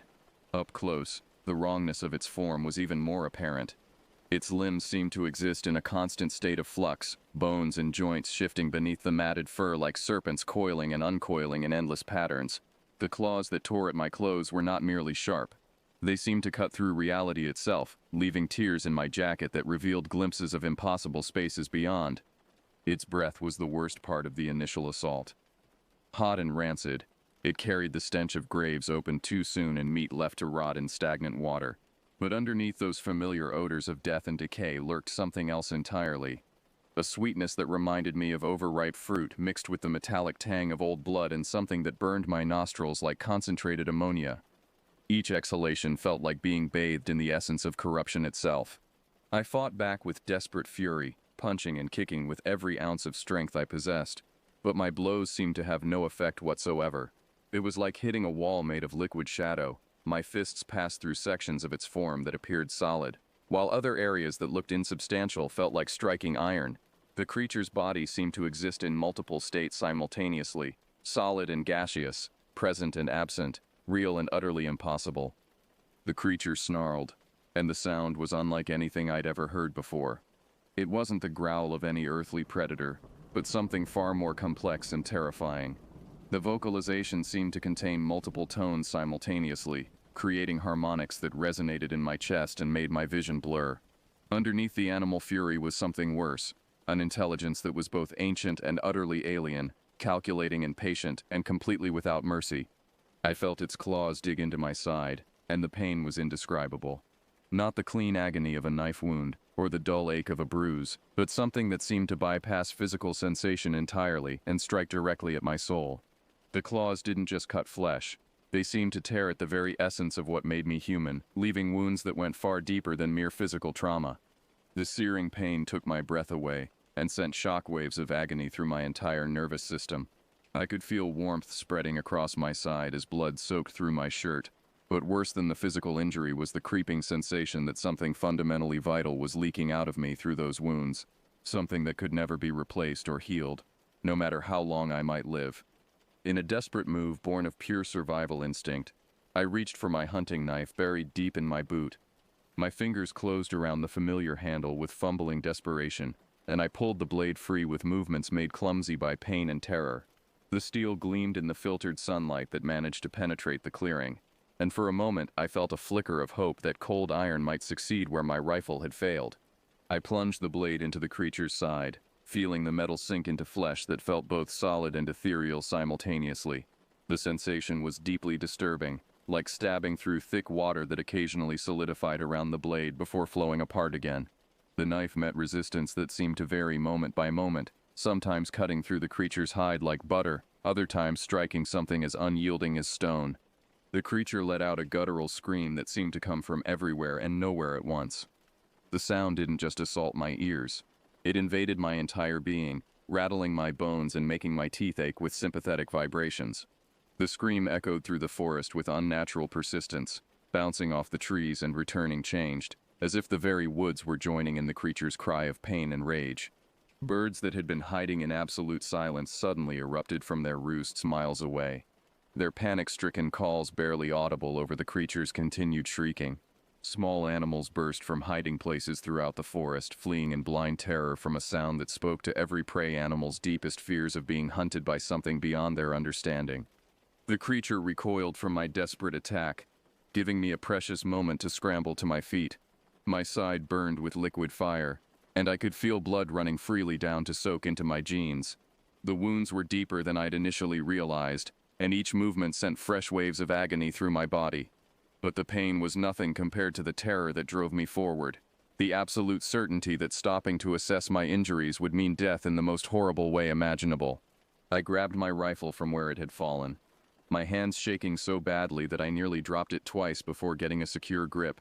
The familiar weight should have been comforting, but now it felt like a child's toy in the face of something so far beyond human experience that conventional weapons seemed laughably inadequate. I raised the rifle and fired again, this time with the desperate precision of a man who knows his life depends on a single shot. The bullet struck the creature's center mass, and I saw dark fluid spray from the impact point in patterns that defied gravity, flowing upward and sideways as much as down. The ichor that served as its blood was thick and viscous, moving like oil mixed with mercury, and where it struck the ground, the very earth seemed to recoil and wither. The creature howled again, a sound that seemed to tear holes in the fabric of reality itself. This time, the scream contained notes of genuine pain mixed with something far worse: surprise and perhaps even fear. It was the realization that this alien intelligence had not expected resistance, had not anticipated that its prey might fight back with any effectiveness whatsoever. But even wounded, the creature was far from defeated. It retreated not in flight but with the calculated withdrawal of a predator reassessing its tactics. Its eyes, those horrible, impossible eyes that burned with colors that had no names, never left my face as it melted back into the shadows between the trees. The message in that alien gaze was clear. This was not over. This was merely a temporary setback in a hunt that would continue until one of us was dead. The silence that followed the creature's retreat was somehow worse than its presence had been. At least when it was attacking, I'd known where the threat was coming from. Now, it could be anywhere. Watching, waiting, planning its next approach with the patience of something that had existed far longer than human civilization and would likely continue existing long after our species had faded into forgotten history. Bleeding and shaken to my very core, I knew I had to get out of that accursed clearing immediately. Every fiber of my being screamed at me to run, to put as much distance as possible between myself and whatever hell I'd stumbled into. The ancient boulder with its writhing symbols seemed to pulse with malevolent energy, as if my blood spilled on its base had awakened something that had been dormant for centuries. I ran through the forest with desperate, stumbling steps, not daring to look back at the clearing that had become a nightmare made manifest. My side burned with each jarring footfall, and I could feel warm blood soaking through my shirt and jacket. But the physical pain was nothing compared to the psychic wounds left by my encounter with that thing. I felt fundamentally changed, as if exposure to such cosmic wrongness had altered something essential in my very DNA. The pain in my side was intense, a constant reminder of claws that had done more than just tear flesh. With each step, I could feel something that wasn't quite blood leaking from those wounds. Something vital and irreplaceable that I couldn't name but somehow knew I would never recover. The injury felt infected already, though infection didn't seem like the right word for the creeping wrongness that spread outward from the claw marks like ice forming on a winter pond. But I pushed on, driven by sheer adrenaline, and the absolute certainty that stopping would mean a death far worse than anything my imagination could conjure. The forest around me seemed different now, infected by my proximity to that abomination. The trees looked more twisted, their branches reaching out like gnarled fingers seeking to snare unwary travelers. The shadows between them seemed deeper and more mobile, flowing and shifting in ways that had nothing to do with the movement of sun through leaves. Every sound made me flinch and spin around, expecting to see that nightmare creature flowing through the undergrowth in pursuit. But the forest remained eerily quiet, as if every living thing had fled the area entirely. Even the insects had fallen silent, creating an oppressive void of sound that made my own ragged breathing and pounding footsteps seem unnaturally loud. As I neared what I hoped was the edge of the woods, I saw another figure standing motionless among the trees ahead. My heart leaped with desperate hope. Another human being. Someone who might help me make sense of what had happened. Someone who could bear witness to the impossible thing I'd encountered. I slowed my panicked flight, recognizing the figure as Tom Jenkins, a fellow hunter, and one of the few people I'd ever trusted completely. "Tom," I called out, my voice hoarse from screaming and thick with the dust of terror. But he didn't respond, didn't even turn toward the sound of my voice. He stood with his back to me, unnaturally still in a way that immediately set off alarm bells in the part of my brain that had somehow survived my encounter with cosmic horror. As I got closer, I saw the reason for his lack of response, and the sight nearly drove the last shreds of my sanity into the howling darkness. Tom was dead, but not in any way that could be explained by natural predation. His body had been torn and mangled, but with a precision that spoke of intelligence rather than animal hunger. Every wound had been placed with surgical accuracy, designed not just to kill but to inflict maximum suffering before death finally claimed him. But worse than the physical mutilation was what had been done to his face. His eyes were still open, still staring, but they held an expression of terror so pure and absolute that looking at them felt like staring into the abyss of human fear itself. Whatever Tom had seen in his final moments had been so horrifying that the memory of it seemed burned into his very retinas, creating a permanent record of horror that would haunt anyone who looked upon his corpse. The positioning of his body was wrong, too, arranged in a manner that seemed intentionally theatrical. His limbs had been twisted into positions that formed shapes eerily reminiscent of the symbols carved into that ancient boulder. It was as if his killer had used his corpse as some form of ritualistic message, a warning or perhaps an offering to forces beyond human comprehension. I stumbled backward from Tom's remains, my mind reeling from the implications of what I was seeing. This wasn't a random attack by some unknown predator. This was deliberate, purposeful, carried out by something with enough intelligence to arrange a human body like pieces on a chessboard. The creature I'd encountered wasn't just a mindless beast. It was something far worse, something that killed not just for sustenance but for reasons that transcended human understanding. Then I heard it again, the rustling that had preceded my earlier encounter. But this time it came from multiple directions simultaneously, surrounding me with the methodical precision of practiced hunters. My blood turned to ice water in my veins as I realized the horrible truth. There wasn't just one of these things. There was an entire pack of them, and they had been herding me like cattle toward this predetermined killing ground. The rustling grew louder and more coordinated, creating a symphony of movement that spoke of intelligence and communication far beyond what any earthly predator possessed. I could hear them talking to each other in that alien chanting language I'd heard earlier, their voices weaving together in harmonies that made reality itself seem unstable and uncertain. I sprinted the rest of the way through the forest, crashing through undergrowth with abandon, no longer caring about stealth or noise. Behind me, the chanting grew louder and more excited, as if my panic was feeding their hunger and making them stronger. The very trees seemed to lean inward as I passed, their branches reaching out to snag my clothes and slow my desperate flight. I burst out of the forest and into the small clearing where my truck was parked. And for a moment, the familiar sight of man-made steel and chrome seemed like a sanctuary from the cosmic wrongness I'd left behind. I jumped into the cab, locking the doors with hands that shook so badly I could barely manage the simple mechanism. The interior of the truck felt like a protective cocoon, a small bubble of human normalcy in a world that had suddenly revealed itself to be far stranger and more dangerous than I'd ever imagined. I started the engine with fumbling desperation, and the familiar rumble of the V8 was the most beautiful sound I'd ever heard. As I threw the transmission into gear and pressed the accelerator to the floor, I glanced in the rearview mirror, half expecting to see those nightmare creatures pouring out of the tree line in pursuit. But there was nothing visible behind me, just the trees, standing silent and still in the morning light, giving no sign of the horrors they concealed. Yet somehow, their very stillness felt ominous, as if they were holding their breath and waiting for something. The forest looked the same as it always had, but now I knew the truth that lay beneath its peaceful exterior. I didn't stop driving until I reached the nearest town, my truck eating up the miles of winding mountain road with desperate hunger for civilization. Only when I saw the first houses and power lines did I finally allow myself to believe that I might actually survive this nightmare. But even then, I couldn't shake the feeling that something was following me, staying just beyond the range of my mirrors but matching my speed with patient persistence.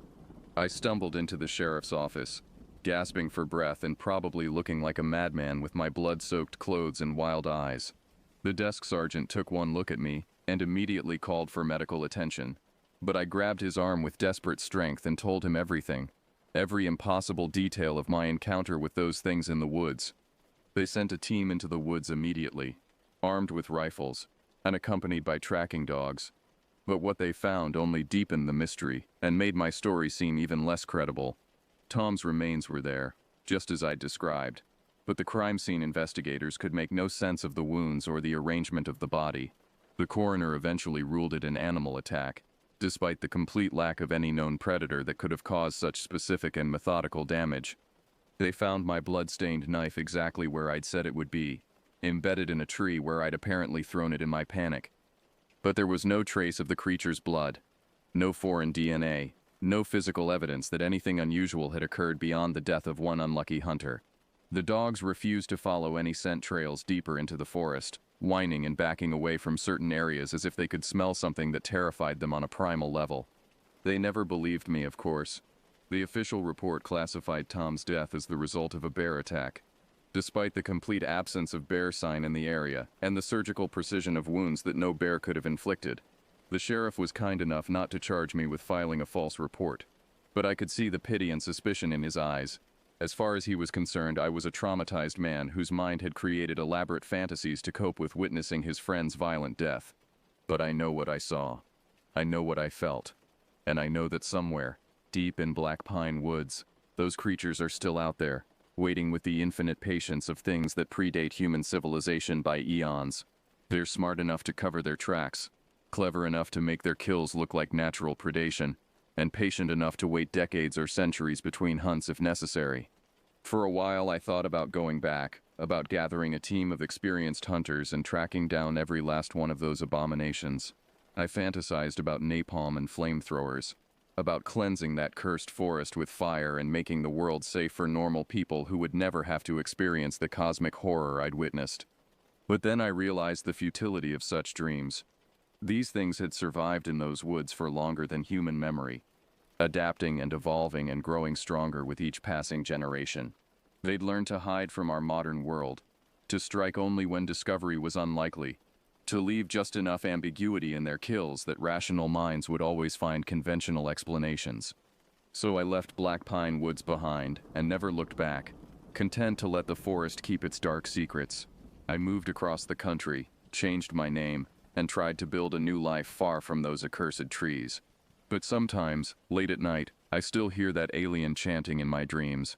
And sometimes, when I catch my reflection in a mirror at just the right angle, I can see something wrong with my eyes, a depth that wasn't there before, as if my encounter with those things had opened a window in my soul that can never be completely closed.